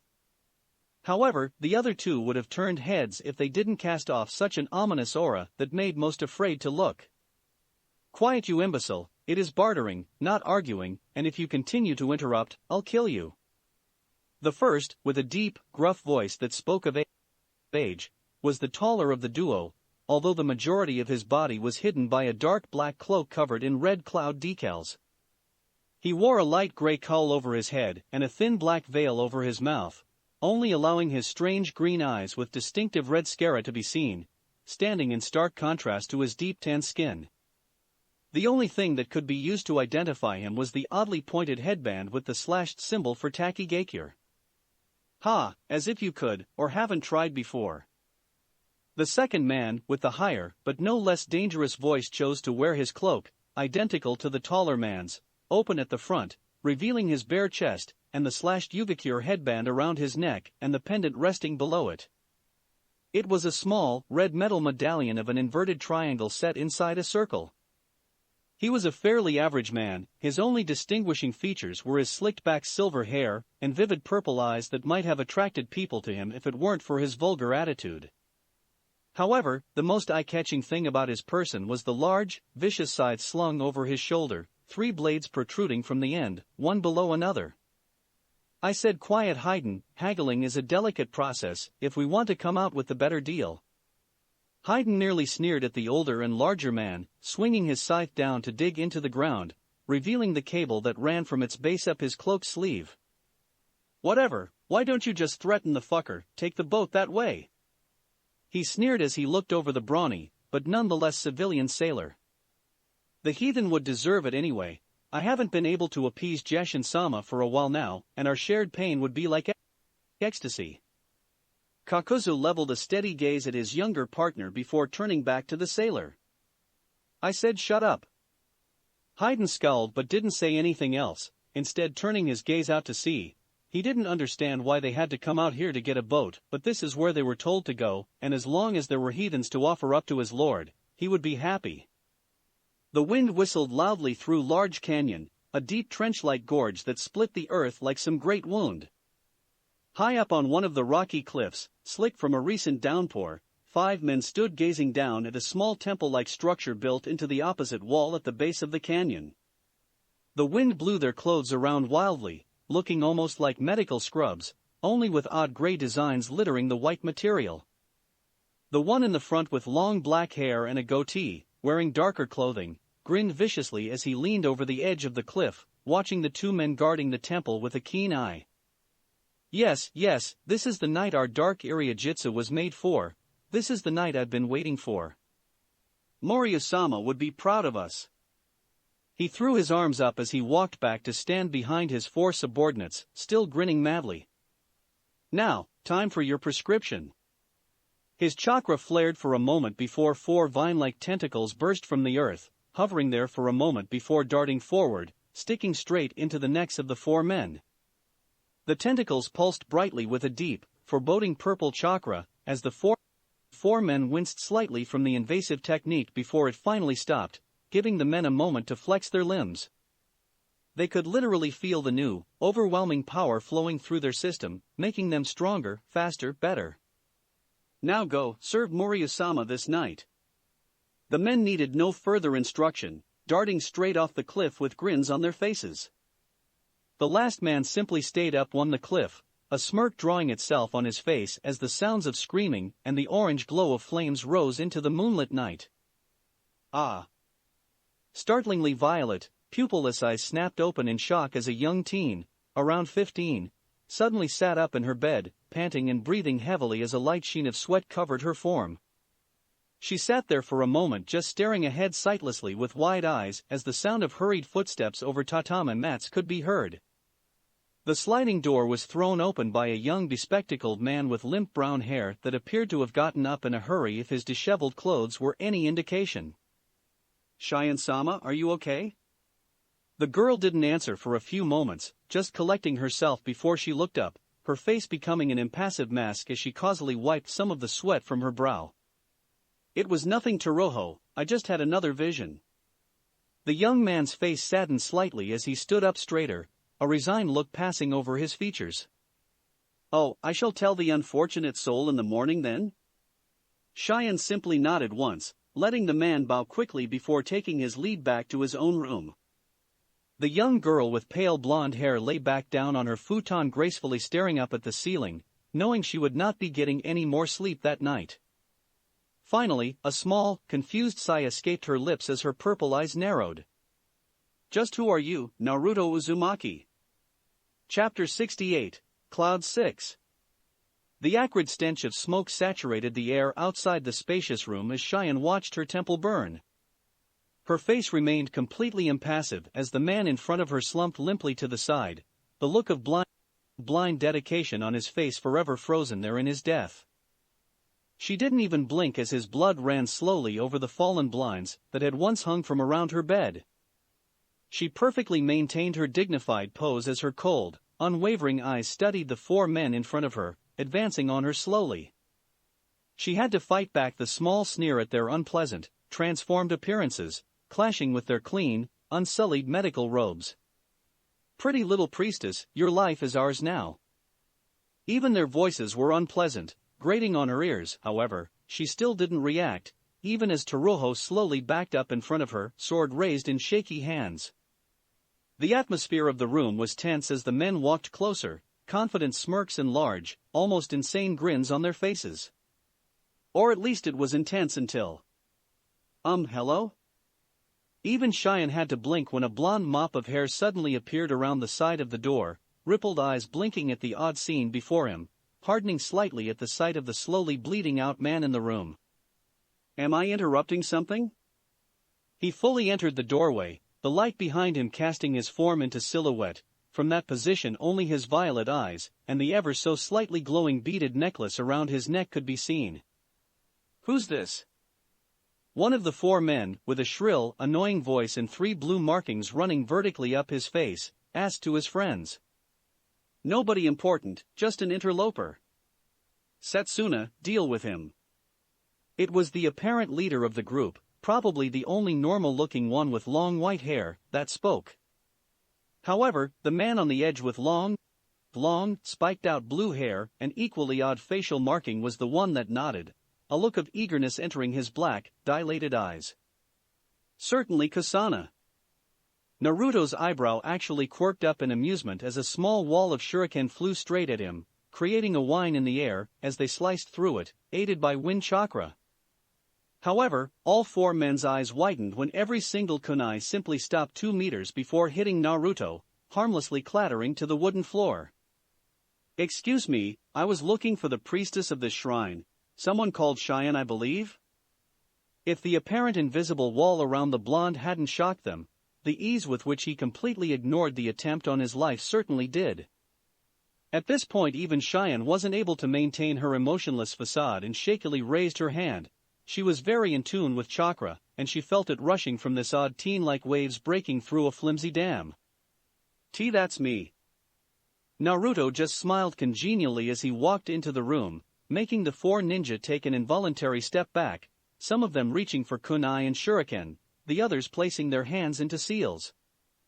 Naruto completely ignored them as he walked straight through their number, stopping a moment to bow before Cheyenne. "I'm honored the lady of this shrine would allow me access." Cheyenne blinked, finding words coming from her mouth in well-practiced sentences before she even knew what was happening. "I am humbled by your honor and gladly accepted, traveler." Naruto looked up from his bow with a kindly, compassionate smile that completely set Cheyenne off guard. How could anybody be so completely serene in a situation like this? Apparently the 4 ninjas felt the same as the blonde suddenly found a hand intruding on his personal space, belonging to the one with the 3 vertical blue lines on their face. "Oi kid, what's your problem? Can't you see we're busy?" However, the orange-haired man quickly stumbled back as he felt the chakra suddenly leave his body, the facial markings fading from his face fading away to reveal pale skin. His now normal eyes widened as he looked at his own hand in shock, his companions mirroring the expression. What's going on?" The chakra is gone."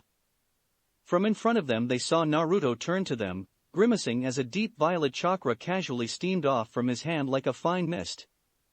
"Ugh, I won't be doing that again. Whatever the chakra is you are using to augment your bodies is positively vile." The leader of the group of 4 scowled at the monk as the last of the chakra vented from his hand to harmlessly disperse in the air. "How dare you impugn the gift from Yumi-sama?" The white-haired shinobi rushed forward, strange purple snake-like creatures bursting from his back as he moved to attack the blonde. Naruto just stood there calmly, the serenity draining from his face to be replaced by pure neutrality as he raised one hand. "It's rude to enter the chambers of a priestess without invitation." Kasana felt like he had run into an unyielding, invisible wall as he came to a sudden, grinding halt in front of Naruto. It only lasted a moment though before he felt his chest collapse as an enormous, unseen force suddenly launched him from the room. He flew back like an arrow from a bow, making his companion's robes flutter in the breeze he created as he shot past.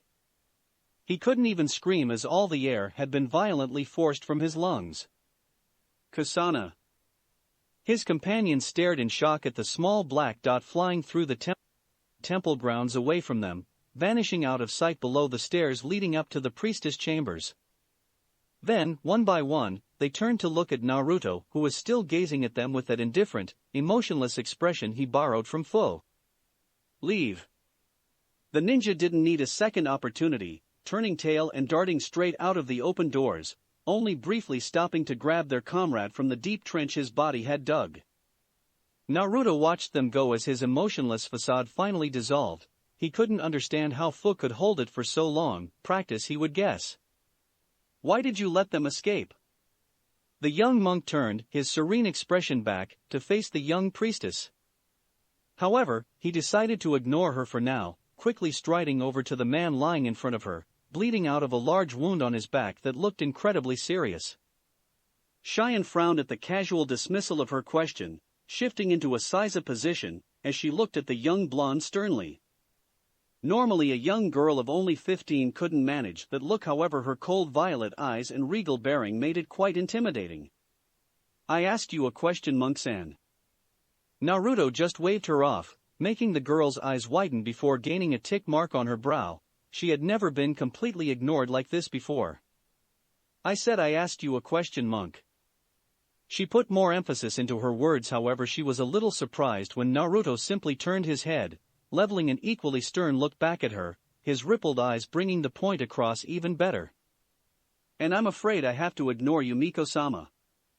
This man requires medical attention more than you need an instant answer. And just like that, Naruto turned back to the man, palm glowing green with healing chakra, as he ran it back and forth over the wound. Cheyenne only took a moment to get over her shock before looking up haughtily, nose in the air as she looked down at the monk. There is no point, he will die. I foresaw it. Naruto only frowned as the green flicker died around his hands. She was right, the man's spine had been completely severed.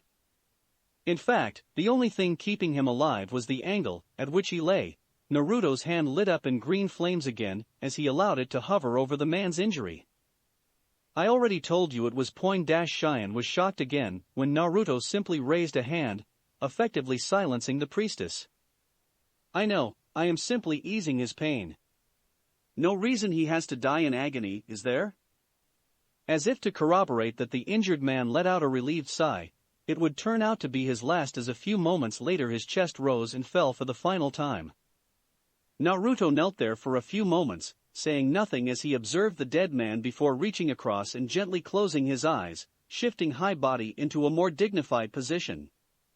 It would be almost a minute of this stifling silence before the young man who had been standing beside Cheyenne throughout the entire encounter finally spoke up. Monk-san?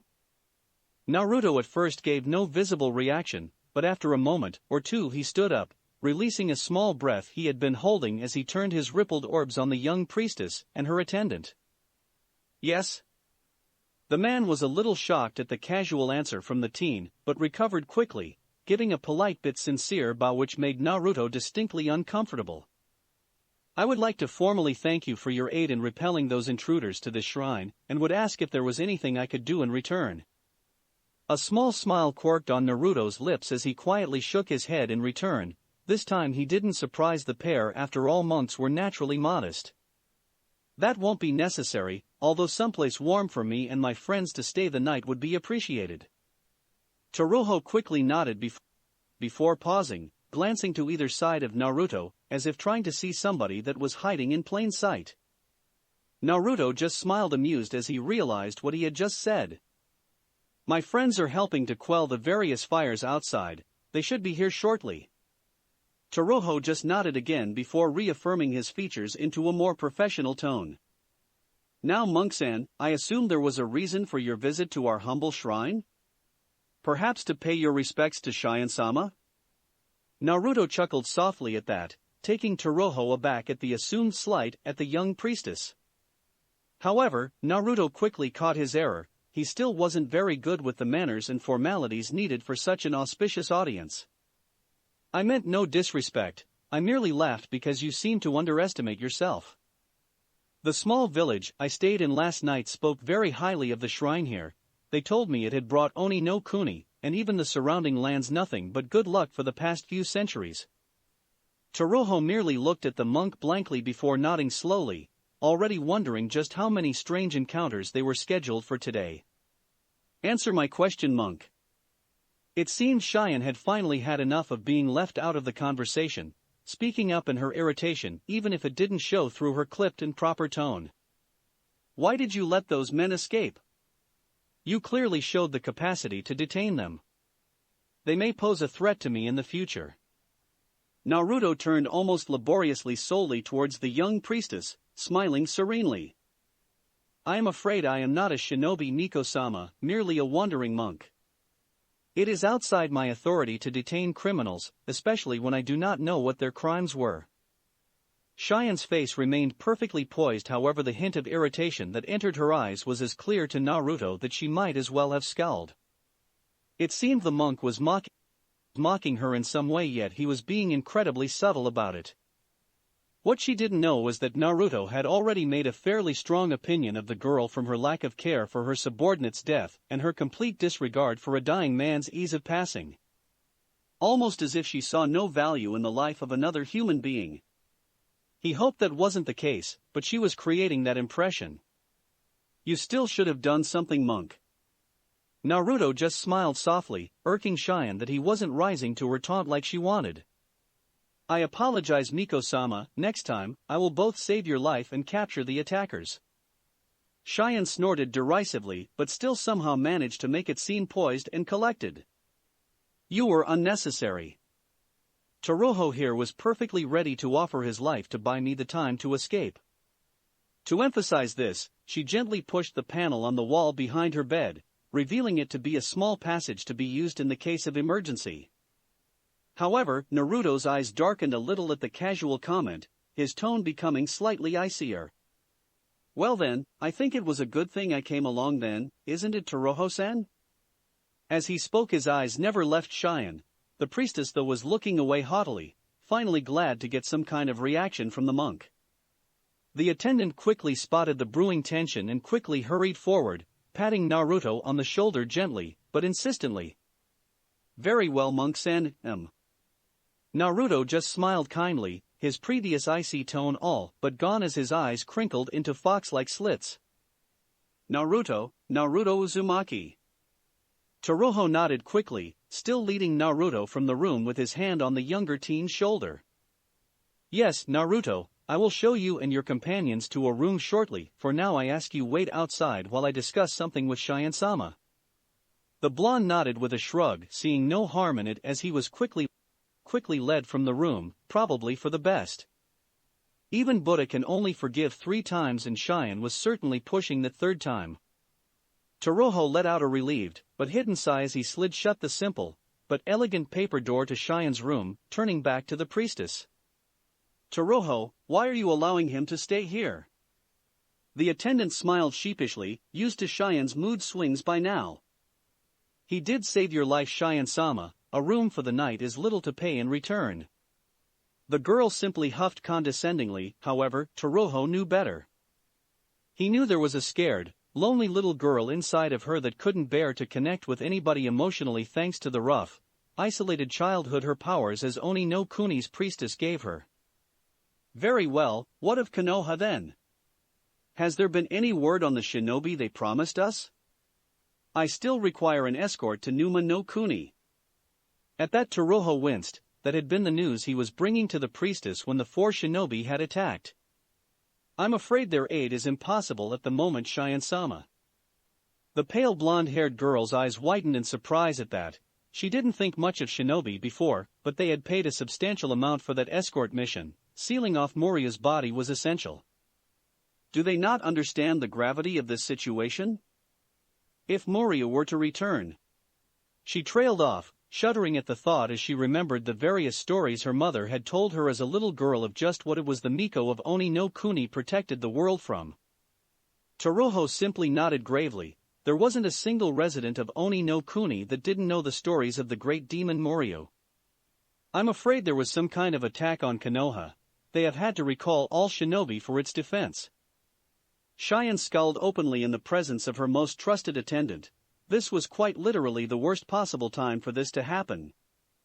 We must simply move out with a contingent of your own guards. We should be enough to defend against those ruffian shinobi. Cheyenne said nothing, but her eyes narrowed slightly in thought, hiding the grimace that came over her face. You are right, Toroho. The man looked up, a little surprised at the compliment Cheyenne rarely gave them. We will just have to rely on the resources that are on hand. Naruto stared up at the interwoven beams that made up his room's ceiling in contemplation. He had come to Oni no Kuni in hopes of finding some information on the bijou, and the residents of the town they first stayed at had directed them here, speaking high praises of the priestess. However, all he had found so far was an arrogant, cold girl that knew nothing of the value of a human life, disregarding the sacrifices of her attendants like they had no meaning. Like they were disposable from the very beginning, kept around for no reason other than to die in her place.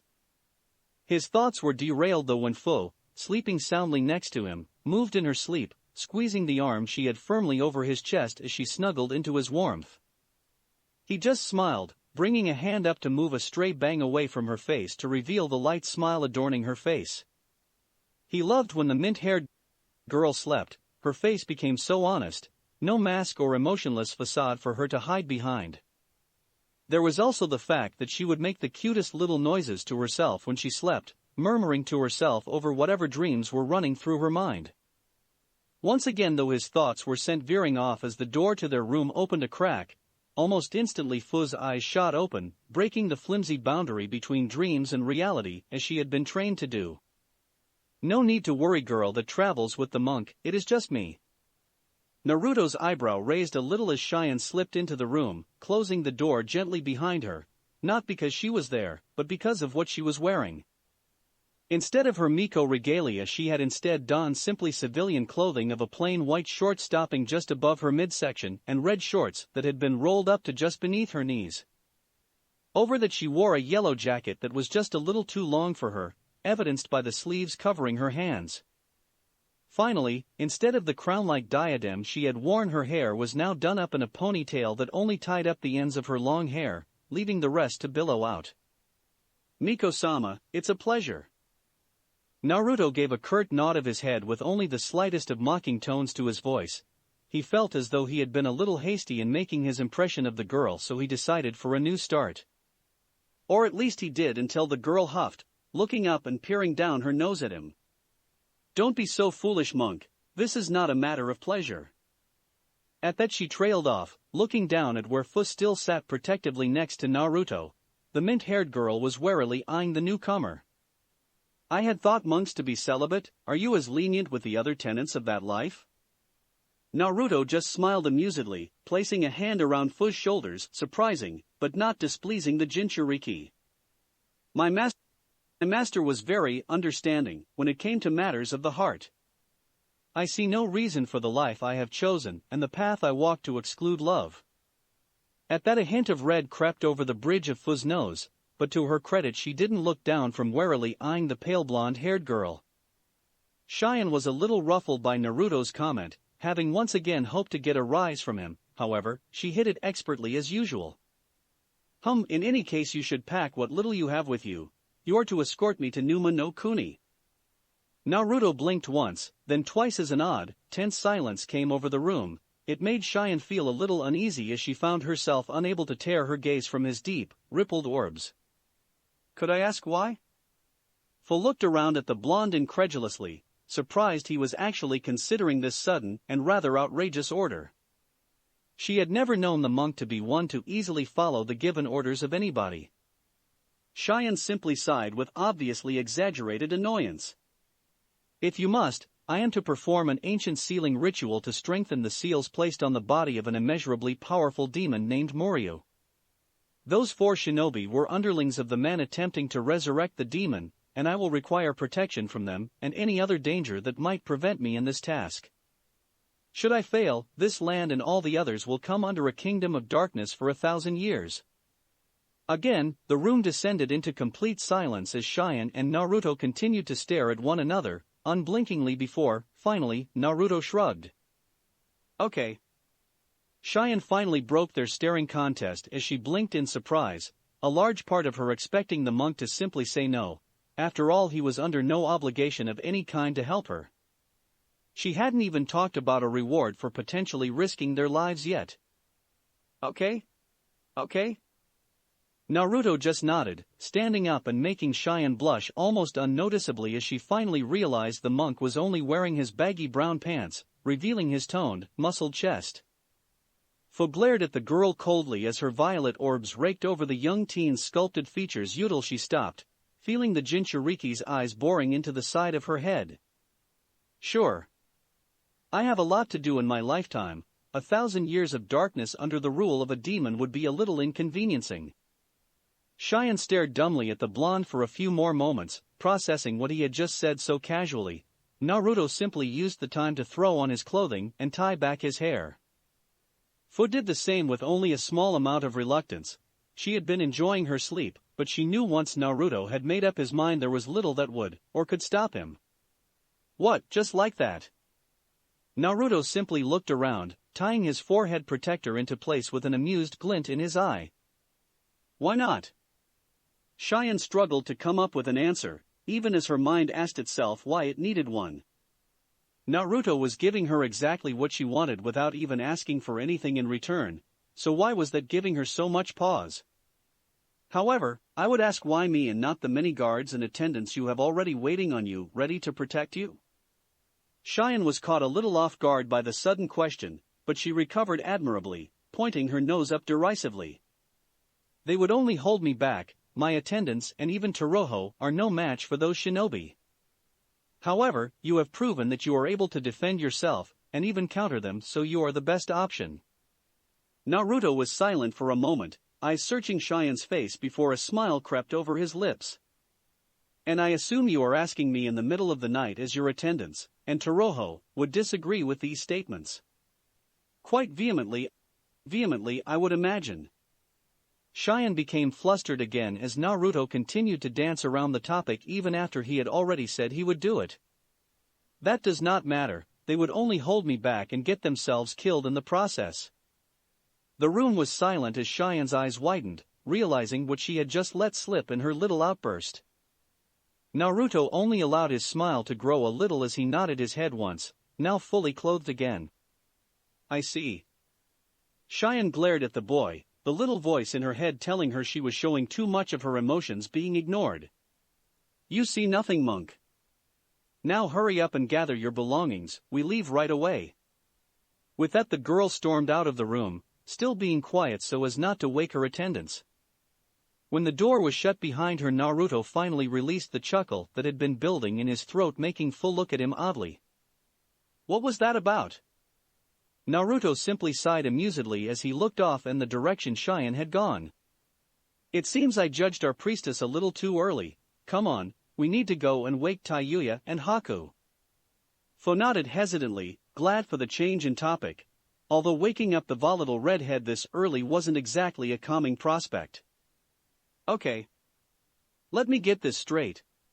Naruto sighed as he heard Tayuya begin her obligatory rant about what they were doing. No amount of preparing for it would make it pass any easier. The four of them, plus Cheyenne, had left the temple sometime around midnight, while the moon hung at the center of the sky. From there they had made steady progress through the forests of Oni no Kuni under Cheyenne's directions. We're heading to this swamp place to seal away the body of a big-ass ancient demon, because some idiots are planning on resurrecting him. Naruto nodded slowly. So far Tayuya didn't seem to be angry, just very, very tired if her bedraggled state of her hair was anything to go on. Unsurprisingly, Tayuya was not a morning person, and that showed from her generally irritable and grumpy attitude as they walked along. It is called Numa no Kuni, get the name right you cretin. Tayuya growled lowly, like some wild animal, but said nothing as Cheyenne berated her. Naruto shouldn't have been surprised that the normally proper and dignified Cheyenne and the volatile and irritable Tayuya didn't get along. However, Cheyenne seemed to have moved her annoyance at not getting a rise from Naruto onto the poor redhead who, unfortunately, was very easy to rile up. Right, Numa no Kuni, big-ass demon, resurrecting idiots. Anyway, we're going there because this brat. Cheyenne scowled at the girl, but in quite possibly the most dignified way one could imagine, making it appear more like a condescending sneer. Told us that if she doesn't perform some kind of convenient as all hell seal over the demon's body, then the world will fall under some 1,000 years of darkness crap. Naruto put a finger to his chin in thought for a moment as they walked before nodding once. Sounds right. Tayuya nodded, her eyes narrowing slightly, but still not showing any genuine irritation. Okay, I get all that, crazier shit than that's bound to happen around you. I even get why you believed her, you always were the soft and mushy type. Hell, I don't even care why we're the ones taking the brat. Cheyenne scowled again, but her weak protests over the fact she was only a few years younger than Tayuya went ignored. As opposed to her legions of guards, attendants and soldiers. Naruto nodded, waiting for Tayuya to get to her point as they followed a winding stream that would supposedly take them towards the border of the country. Just one thing though? Naruto paused, turning to the redhead to see that she had gained numerous tick marks across her brow, and her eye was twitching quite violently. Yes? Tayuya, I twitched again in response to the casual reply, glaring weakly at the blonde as her long hair oddly fell across her face to shadow her eyes. Why the fuck am I the one that has to carry her? Everybody in the group winced as the redhead's shrill scream echoed through the forest, causing birds to scatter from the trees and more than a few animals to look up in shock before scampering away. Once Naruto had calmly taken his fingers out of his ear, he just smiled at the redhead congenially. You were the last one up. Tayuya scowled at him, starting to loathe the fact that she struggled to get up in the mornings. It wasn't her fault. She was 18, being lazy in the mornings was in her rights. Fine, but why do we have to carry you at all? This time the question was directed up, to the passenger on her back. And where the fuck are your shoes anyway? Cheyenne didn't even look down at the former Otokunoichi, looking up at the sky haughtily. I'm afraid I don't speak to foul-mouthed cretins like you. Tayuya's eye twitched again as she seriously contemplated just dropping the girl off a cliff, or a volcano, if she could find one. Where are your shoes? Miko-sama? Tayuya grounded out through gritted teeth as Cheyenne smirked at her superiorly for a moment before huffing, looking away into the forest at nothing in particular. I spent my entire life in the temple, only ever venturing out into the village to simply walk around. I was never required to have shoes, so I never got any. Naruto gained a sad smile in his position at the front of the group, not that anybody could see it. That must have been lonely. Cheyenne faltered for a moment, staring at the back of the other blonde's head incredulously for a few seconds before collecting herself, snorting derisively. What would you know, monk? Naruto simply remained silent as they walked on, letting the group descend into a slightly awkward silence, not for long though. Ha, you should have some spare shoes she could borrow, right femboy? Haku lightly growled at the jab on his masculinity, so what if he had more shoes than the rest of the group, combined? He enjoyed a certain standard of comfort and they tended to travel a lot. Oh yeah, and about the right size too. Haku growled again before realizing something and gaining a smirk of his own. So, you're saying you have big feet? Tayuya just snorted, a little disappointed with the weak retort. Says the most feminine person in a group with 3 girls? Haku just narrowed his eyes again as Cheyenne had to suppress a small giggle at the soft-featured boy's reaction. She had never experienced friendly banter in a group like this before. It was amusing. However, it didn't take her long to realize Tayuya had just insulted her as well. Hey, you take that back, you uncouth cretin. She pounded Tayuya in the back, making the redhead's eye twitch again as a positively evil smirk overcame her features. Right, that's it. Cheyenne yelped in surprise as Tayuya suddenly released the grip she had on the girl's legs, letting her tumble ungracefully to the dirty ground. From the front of the group, Naruto merely sighed in amusement as he came to a stop, looking around the small clearing they had entered. Well, I suppose this is as good a place to stop as any. He looked back to where Cheyenne was now picking herself up off the floor, glaring daggers at Tayuya. Unless of course you think we haven't traveled far enough away from your attendants. Cheyenne glared for a few more seconds at the redhead before turning to Naruto, muttering something under her breath. No, my attendants will not notice my absence until the change in guard at around 9 in the morning. Only Toroho might suspect something before then, but I managed to slip something into his tea before he went to sleep. He shouldn't wake up until midday tomorrow. Naruto just raised an amused eyebrow at that as he felt a new chakra signature enter the area, looking off into the trees in the direction they had come from. I would not be too sure of that, Cheyenne-sama. The priestess turned to the forest in surprise as a single figure emerged from the shadows cast by the tree line. Toroho? Chapter 69, Cloud 7. Toroho. Cheyenne was shocked at the appearance of her attendant before a skull shot across her face, her hands clenching into fists. You idiot! What are you doing here? She stormed towards the kindly-looking man, fists raised up in front of her to pound on his chest petulantly. However, she didn't make it more than 3 steps before a sudden invisible force seemed to wrap around her entire body, wrenching her back quickly, but not uncomfortably so. She could only look up in shock as she found herself in the arms of Naruto, at least until he set her to the side gently. I would not do that, Miko-sama.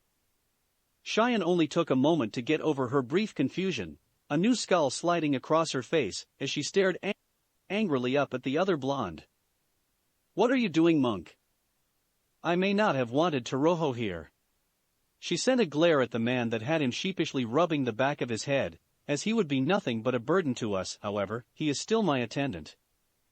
Naruto's face remained unchanged though as he stared evenly at the young man, Rinnegan eyes unblinkingly watching his form. No, he isn't. The brown-haired man adjusted his glasses with a look of confusion evident across his kindly features. I am confused, monk-san. He shook his head quickly, a seemingly genuinely perplexed look on his face as he looked over to Cheyenne. I am merely Toroho, attendant to Cheyenne-sama. I only wish to bring her back to the safety of her guards and attendants. His gaze hardened slightly, surprising Cheyenne, as she had never seen Toroho express anything remotely resembling a stern loom before. The priestess should not be traveling with escorts that are not of her personal guard. Slowly he drew the sword out of the sheath on his back, holding it confidently out in front of him like a true samurai. Toroho? What are you doing? Cheyenne couldn't believe her eyes. Toroho had always been a man to peacefully settle things first, never to begin with violence as a means to an end. Ignore him, Miko-sama, he is not your attendant. The paler blonde looked around, staring up into Naruto's rippled eyes for a few seconds as Toroho continued to point his sword threateningly in their direction. Why do you keep saying that? How can you be so sure? Naruto simply smiled softly at the younger blonde as he gestured off in a seemingly random direction from the clearing. Because he is. A blurry form suddenly stumbled into the clearing, revealing the panting and slightly sweaty form of the real Toroho, looking incredibly out of breath from both his sprint here and from whatever Cheyenne had put into his drink. Cheyenne-sama. He is an imposter. The pale-haired girl just stared at the 2 identical men for a few moments before taking a hesitant step back towards Naruto. The monk simply looked between the 2 before smirking at the first of the men to catch up to them. It's a good henge, I'll admit, but my eyes aren't so easily fooled. The first Toroho's kindly smile quickly devolved into a scowl as his features melted away, revealing the white-haired man that Naruto could have sworn he sent into a trench earlier, Kasuna. Well, that was to be expected, I suppose. You are strong after all. He glanced about the clearing before grinning cruelly. Now. Faster than any civilian could have possibly reacted, or even seen, the 3 other men of the gang of 4 that had assaulted Cheyenne's temple leapt from the trees. Luckily Naruto was no civilian and with a disinterested glance simply widened his eyes a little. Almost immediately the 3 shinobi found their jump stopped by some invisible barrier keeping them suspended in the sky, but only for a split moment. Shinra Tensei. All of a sudden, the three other men of the group found out just what had happened to Kasuna back at the temple, as they were forcibly expelled from the area by invisible blasts of pure gravitational force. However, all Cheyenne or the other members of Naruto's group felt were slight breezes from the powerful technique. The white-haired leader of the quartet simply stared at the monk in shock, disbelieving that he could so casually get rid of his three dark chakra-empowered companions without even moving. What are you?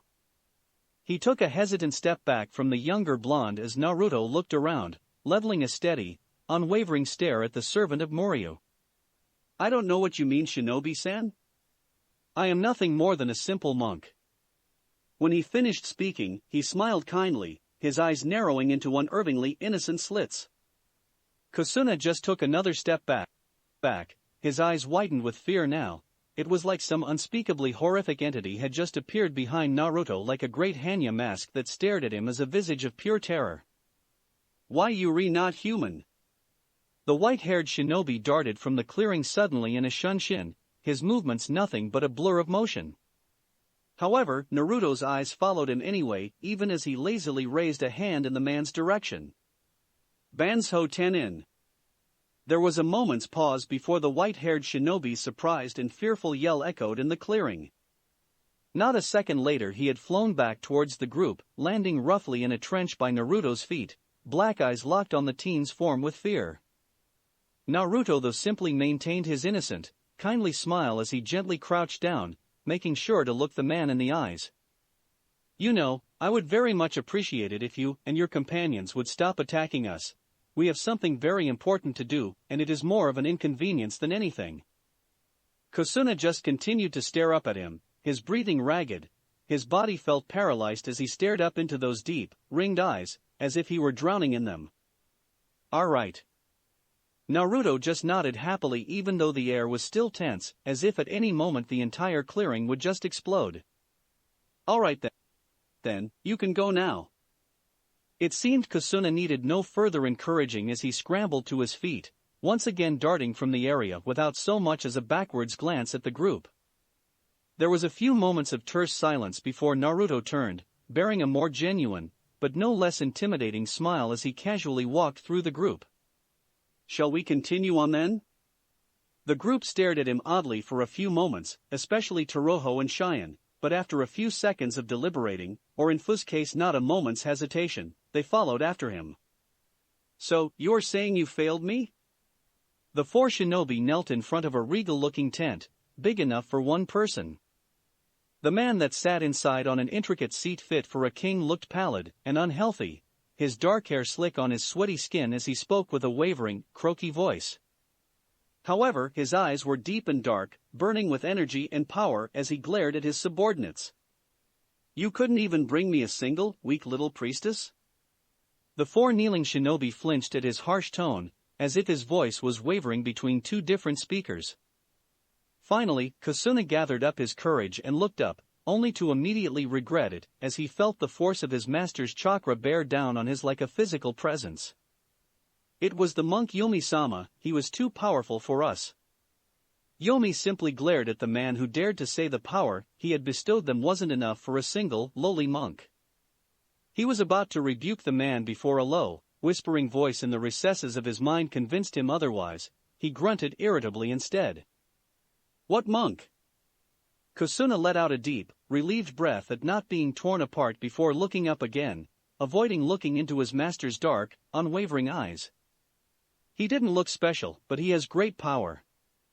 He could send us flying away from him without even moving, using strange techniques I have never heard of.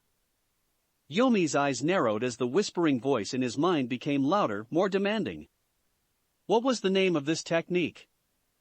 Kasuna frowned, wondering what his master's fascination with this on monk was. He was powerful, but in the shinobi's mind there was nobody stronger than Yomi, especially as he bore the spirit of Moryu within him. He racked his mind for a moment, trying to think what he had heard from the boy as he casually blasted his companions away with ease. It was Shinra Tensei. Yomi's eyes widened for a split second before grasping his head in pain, crying out as the whispering voice became more of a scream. The four shinobi saw their master's distress, and were about to get to their feet to see what was wrong when his eyes snapped open again, effectively freezing them all in place. His eyes weren't human anymore, the dark of his iris having spread to the entirety of his eyes, giving him a demonic visage. So they have resurfaced again. His voice was raspy and disjointed, like it wasn't quite his own. However, the moment passed, and a second later Yomi blinked and his eyes were his own again. He shook his head, wincing at the loud voice, and the dark of his mind screamed at him. He looked up when he realized he had been silent for a good minute, and the four shinobi were staring at him with worry and confusion. Go, destroy the priestess. Do not fail me or Muryu-sama again. Kusuna nodded hesitantly as the other three shinobi darted off, glad to be away from their master while he was in this mood. However, the white-haired medic Nin hesitated for a moment. Yomi-sama, what do we do about the monk?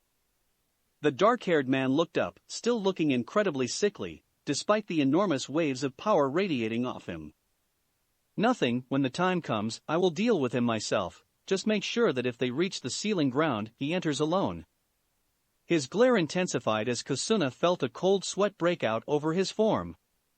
The others are expendable, do you understand me? Do what you have to, but make sure the monk is alone. Kusuna quickly nodded, taking a step back from the glaring man. Of course, Yomi-sama. And with that he vanished from in front of the tent in a blur of motion, leaving the possessed man to his thoughts and machinations. Slowly Yomi's face slid into a sickening grin as darkness once again overtook his eyes, a thin mist of potent purple chakra radiating off his body. Yes, this is perfect. Naruto sat quietly on the edge of a large canyon, just staring out over the rushing waters far below him. The sky was dark overhead now, so the group had decided to set up camp, and much to the protests of Cheyenne that had included Toroho. Despite her claims he was simply a burden, and would slow them down, considering the fact that they were just walking to Numa no Kuni, he didn't slow them down at all. In fact, the young attendant had been rather worried they wouldn't make it in time. Naruto had simply told him to have faith in the sealing abilities of Cheyenne's mother. Ah, Monk-san? Naruto didn't make a sound as the very same attendant came walking up beside him, sitting down next to the blonde and staring at him for a few moments. Yes, Toroho? How could I help you? The brown-haired man faltered for a moment at the peaceful and serene tone the young teen used. It sounded so out of place on somebody so young, as if belonging to a much older, wiser man. I would like to apologize for Cheyenne-sama's behavior towards you and your friends. She has a hard time voicing her gratitude and... The man trailed off as Naruto absently lifted a hand, placing it on his shoulder and quietening him for the moment. There is no need for you to apologize on her behalf, Toroho. The attendant looked around in slight confusion at the blonde, making the teen chuckle. You might just think of me as a teenager or a sheltered monk, but trust me, I understand. He sighed, the humor leaving his voice as he stared out over the water raging below them, so contrasting to the perfectly still night air. Cheyenne had a very lonely childhood, didn't she? Toroho's eyes widened in surprise, but he nodded all the same, his own tone becoming somber as he thought back to the early days when he first became Cheyenne's personal attendant. Lady Cheyenne, like all the priestesses of Oni no Kuni before her, has the limited ability to see into the future. At that, Naruto raised an eyebrow but said nothing. He could hardly talk when it came to strange, otherworldly abilities that should be impossible. She gains small glimpses into the future of those around her, allowing her to see their deaths before they happen with 100% accuracy. This time it was Naruto's eyes that widened before his face darkened a little, his eyes turning down. And let me guess, people avoided her, fearing that she would foresee their deaths. They would stay away from her because of a power she had from birth that she had no control over having. Toroho looked up, still surprised by this strange, oddly understanding monk. Yes. Other children were warned away from her by their parents out of fear, and despite the respect they had for her and her mother, they didn't want to risk her abilities turning on them. Toroho frowned, seeing very familiar look in the blonde's eyes he recognized from back when Cheyenne wasn't so good at concealing her emotions. You speak of all this as though from experience, Monk-san. Naruto looked back round, the mirth back in his eyes as he concealed his previous slip with a small smile. "Thank you, Toroho, I think I understand better now." Languidly he stood up, stretching out his back as he looked up at the twinkling stars above them. "But we should be getting back, it is late and we have a long journey ahead of us tomorrow." He looked down, seeing that Toroho was staring at him with just a hint of worry in his eyes. "You shouldn't worry so much, Toroho, it'll add years to your face. We'll pick up the pace tomorrow, I swear." With that the young blonde turned and walked back towards the camp, leaving Toroho alone to look out over the valley before he too stood and returned to his rightful place by Cheyenne's side. "Ah. No no no. Put me down. This is too fast. Aha." Cheyenne's screams and wails of protests were only slightly muffled by the raging river that could be heard nearby as the group dashed quickly across the forest floor. Behind them Toroho valiantly struggled to keep up with them, but Naruto made sure their pace was slow enough for him to stay with the group. However, despite the obvious exertion it put on the man, he never spoke out, merely running along with stoic silence, ever alert for dangers to Cheyenne. The priestess on the other hand wasn't nearly as quiet over her discomfort, still riding along of Taiyuya's back who, once again, was the last one up. "Pipe down, thoroughbred, you're going to scare off the birds with those banshee cries." Cheyenne could only manage a small glare before he was forced to grab tightly onto the redhead's shoulders as Taiyuya jumped clear across a small valley. "Ah. Slow down or put me down." She was having to shout over the winds rushing past them as the group continued to sprint through the thick forest. Taiyuya just grinned viciously, having had nearly enough of being screamed at for the entire morning, although a part of her was rather impressed Cheyenne had managed to keep shouting for this long. "Oh, I'll put you down all right if you keep screaming at me, princess." Cheyenne blanched a little as she glanced down at the forest floor rushing by beneath the redhead's feet, almost a blur to her untrained eyes. "Toroho. Toroho, help me. This maniac is going to drop me. Toroho." However, it wasn't Toroho that appeared next to the two girls, instead it was Naruto, calmly placing a hand on Taiyuya's shoulder as they came to a stop next to a large oak tree. "It's all right, Taiyuya, I'll carry her for a bit." The redhead didn't even argue, simply shrugging the blonde priestess off her back, much to the girl's surprise as she suddenly fell towards the earth. However, before she could painfully land on her back, she felt a hand grab hers. When she opened her eyes from her wince, she saw Naruto smiling kindly at her. The blonde quickly slung her onto his back in on smooth motion, making the priestess blush as she found her arms now wrapping around his lean but muscled chest. What are you doing?" She found her voice suddenly losing its confidence as she tried to withdraw into her jacket, looking oddly like a turtle as she did so. "Come on, we need to catch up with the group." Cheyenne just nodded, doing her best to fight back the blush spreading over her features as Naruto took off to catch up to the others. In contrast to Taiyuya's rougher, bumpier sprint, the Miko found Naruto to be a much more comfortable ride. He just seemed to glide along the ground like it was ice, and even the wind rushing by didn't seem to bother them, as if it were being bent around their forms. However, after a few minutes she broke out of her reverie over her new chauffeur's carrying ability as she noticed they hadn't caught up to the group yet. Monk. Naruto just nodded slowly, his eyes darting about as he reached out with his senses through the moisture in the air. "I know, don't worry about them." In truth, Cheyenne hadn't been thinking about the others, but for some reason she didn't want to disappoint the blonde, so she said nothing. "You can come out now." However, the blonde's only answer was a sudden attack from below, as those same sickly-looking purple snakes burst from the ground attempting to ensnare him and the priestess. In a blur of motion though he vanished from between the entwining creatures, appearing up on a tree branch as he gently let Cheyenne down and turned to her in a crouch. "Stay up here, I'll be right back." He jumped back down to the forest floor just in time to land on one of the fleshy snakes, crushing its head beneath his sandal. So confident, however, I know your abilities now, monk. You won't defeat me so easily, I'm afraid." The voice seemed to echo out around the small clearing surrounding he blonde to confuse him. Kusuna was annoyed though when the monk's steely ringed eyes landed directly on him, even in his hiding place. You don't know anything of my abilities. Kusuna only had time to widen his eyes and leap back before a great fist of sand came down to crush the branch he had been hiding on. Strange blue vein-like marking lined the sandy hand, which is all the shinobi saw before it harmlessly dispersed into particles. He realized too late it had been a diversion before he was sent rocketing back by a great invisible blast that shook his bones and launched him though more than a few trees. A moment later Naruto landed in the crater his body had dug, watching as the shinobi picked himself up, bones and skin knitting together even as he watched. You can't defeat me, monk. Moriya-sama's gift flows through me. No matter what damage you do, I will simply heal from it.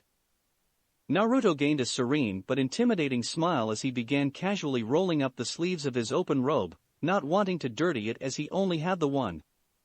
Okay, let's test that. Fu sighed in irritation as she leapt from the ground, watching with mildly curious eyes when the earth beneath her split apart as a razor-sharp blade of water rushed through it. She recognized the technique from the Kiri rebellion, Suiton, Mizu Kamakiri. It was dangerous to those unprepared for it. However, to her eyes and reflexes it was almost painfully slow, even if the shinobi was using it in slightly creative ways. Underneath her the deadly blade of water suddenly doubled back, aiming to hit her when she touched back down. However, she didn't give it the chance as wings sprouted from her back at the zenith of her jump. If this is all the power you can bring, you might as well hold still, and let me deal with you now. I have to get back to Naruto's side. As if answering her call, her opponent appeared on a tree branch across from her, the orange-haired one with the 3 vertical blue markings on his face like war paint. Such confidence and dedication. Fu frowned when she felt his eyes wandering over her body, grimacing as a tongue came out to lick his lips lecherously. Not to mention your abilities, so unique. Fu recollected her expression as her wings brought her lower to touchdown on a branch, folding back into nothingness. Her eyes narrowed as the man continued to stare at her body, her hands coming up to rush through a multitude of hand seals. Do you wish to see a true water technique? Her hands stopped as water from the air, as well as what was left over from the man's last technique, congealed behind her. Suiton, Koku no Jutsu. The gathering water behind her suddenly exploded upwards, confusing the orange-haired shinobi, until that same water suddenly rained back down on him, now a dirty black in color. He tried to avoid it, but it was like avoiding the rain, exactly like avoiding the rain in fact, and soon he was soaked in the surprisingly sticky black water. Was that it, girlie? Was that all your little technique could do? Get me a little wet?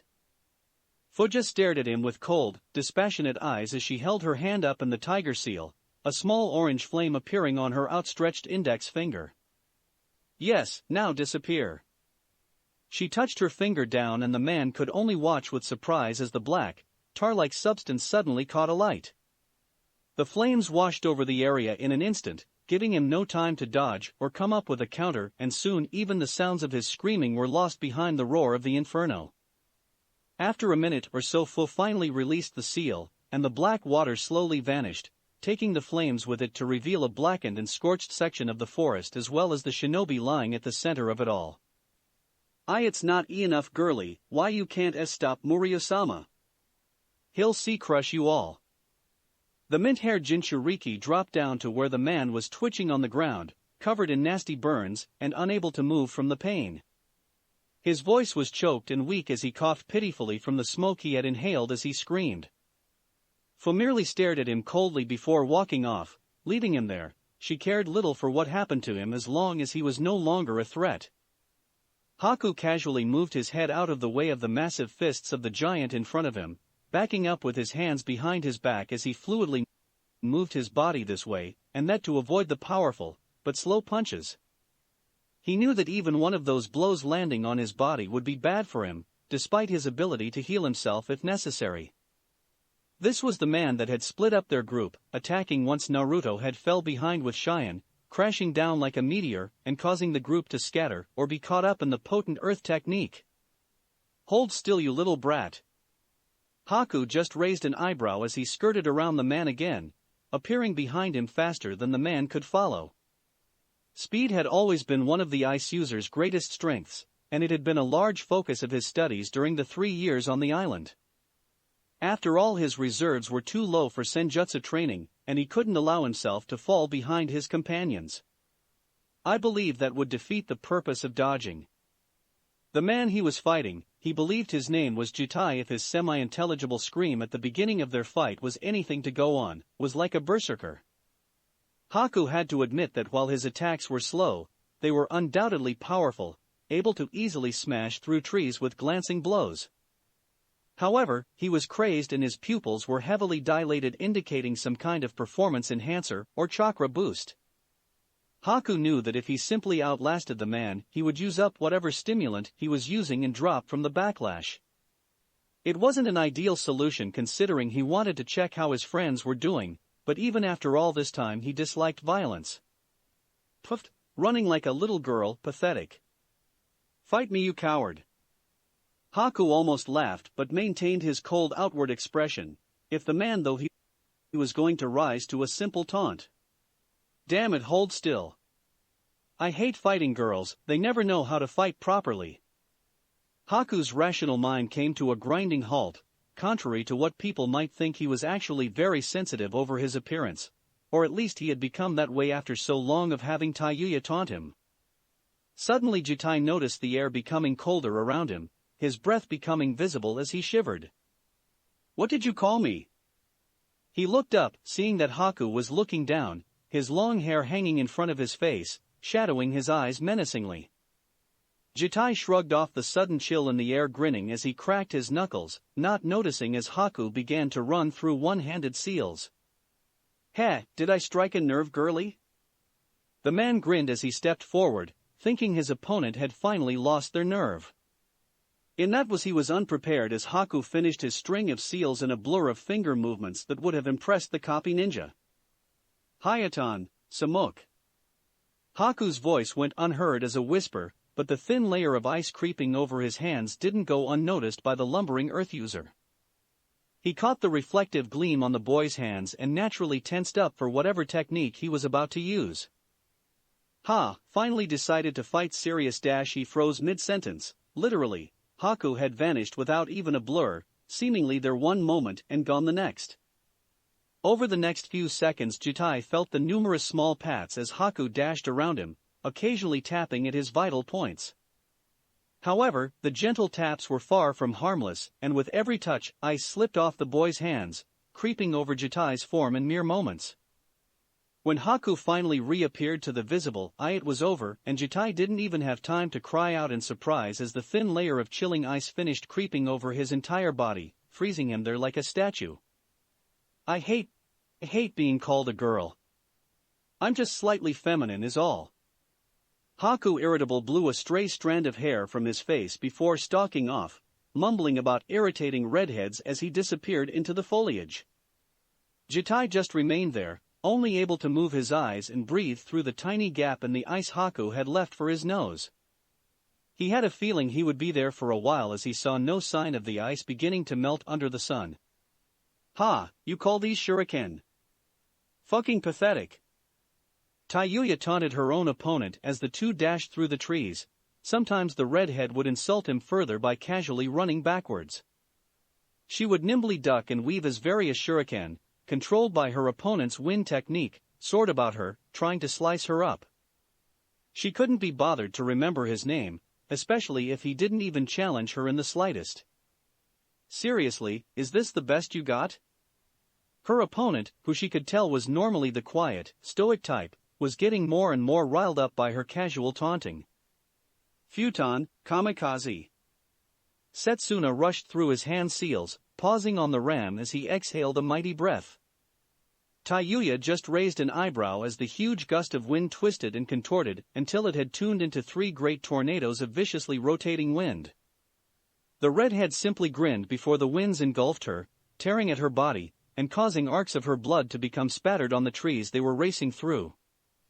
Setsuna smirked as he saw his opponent be torn apart by his technique, at least until he heard he chuckling from somewhere behind him. That was it? Kami, you suck. He turned, wide-eyed as Tayuya emerged from the trees behind him, casually leaning on the trunk of a great oak. "You don't even realize how outclassed you really are, do you?" Setsuna growled, feeling his stoic facade disappearing under this mere girl's onslaught of demeaning taunts. However, as he reached up to run through more hand seals, he found his arms immobilized. Looking down, he was shocked to see his arms bound by dark, demonic-looking chains that stretched off into the darkness of the tree line, a similar situation to his legs. Suddenly Tayuya snapped her fingers and the chains went taut, painfully pulling at his limbs until he was awkwardly contorted into a spread eagle position. The redhead strode forward confidently, her long blood-colored hair flowing out behind her as horns seemed to sprout from her head, her eyes becoming a dark, menacing red. Idly she pulled a single, rather blunt-looking kunai from her kimono top and began picking at her nails with it as she grinned up at the bound man. "Like I said, you're out of your league." She stopped picking her nails as she tossed the kunai from hand to hand, still grinning viciously as her visage became more and more demonic. "Welcome to your own personal hell." With it she plunged the kunai into the man's chest, causing him to scream out in pain as the cold metal tore through his heart. However, to the man's horror there was no blood, no sweet release of death, only the excruciating pain. When Tayuya carelessly yanked the metal weapon from his chest, it was as if he had never been stabbed at all, save for the pain he could still feel. Did you think you'd die?" His smirk became even more cruel, as she spans the kunai by the hole at its grip. "We're only just getting started." Birds scattered from the trees as the man's scream continued to echo through the forest, like music to Tayuya's ears. The redhead stood over her opponent's unconscious form, sliding her elegant metal flute back down to its resting place in her chest bindings and huffing with irritation. "Damn, no challenge at all, falling for a weak genjutsu like that." She nudged the dark-haired man with her foot, hearing him whimper in his unconscious stupor as he rolled up into a tighter ball. The redhead grimaced as she took a step back from him. "Ah fuck, I think he pissed himself." She sighed as she took another step back, looking around at her surroundings and realizing she had no idea where she was. With another irritable sigh she walked off into the trees, figuring she'd better get back to her friends before they came looking for her. Damn, guess I got a bit carried away. That's it for this reading. Hit like and subscribe for a free ticket pass going to the different worlds of anime fanfictions. Looking forward to having you on board again.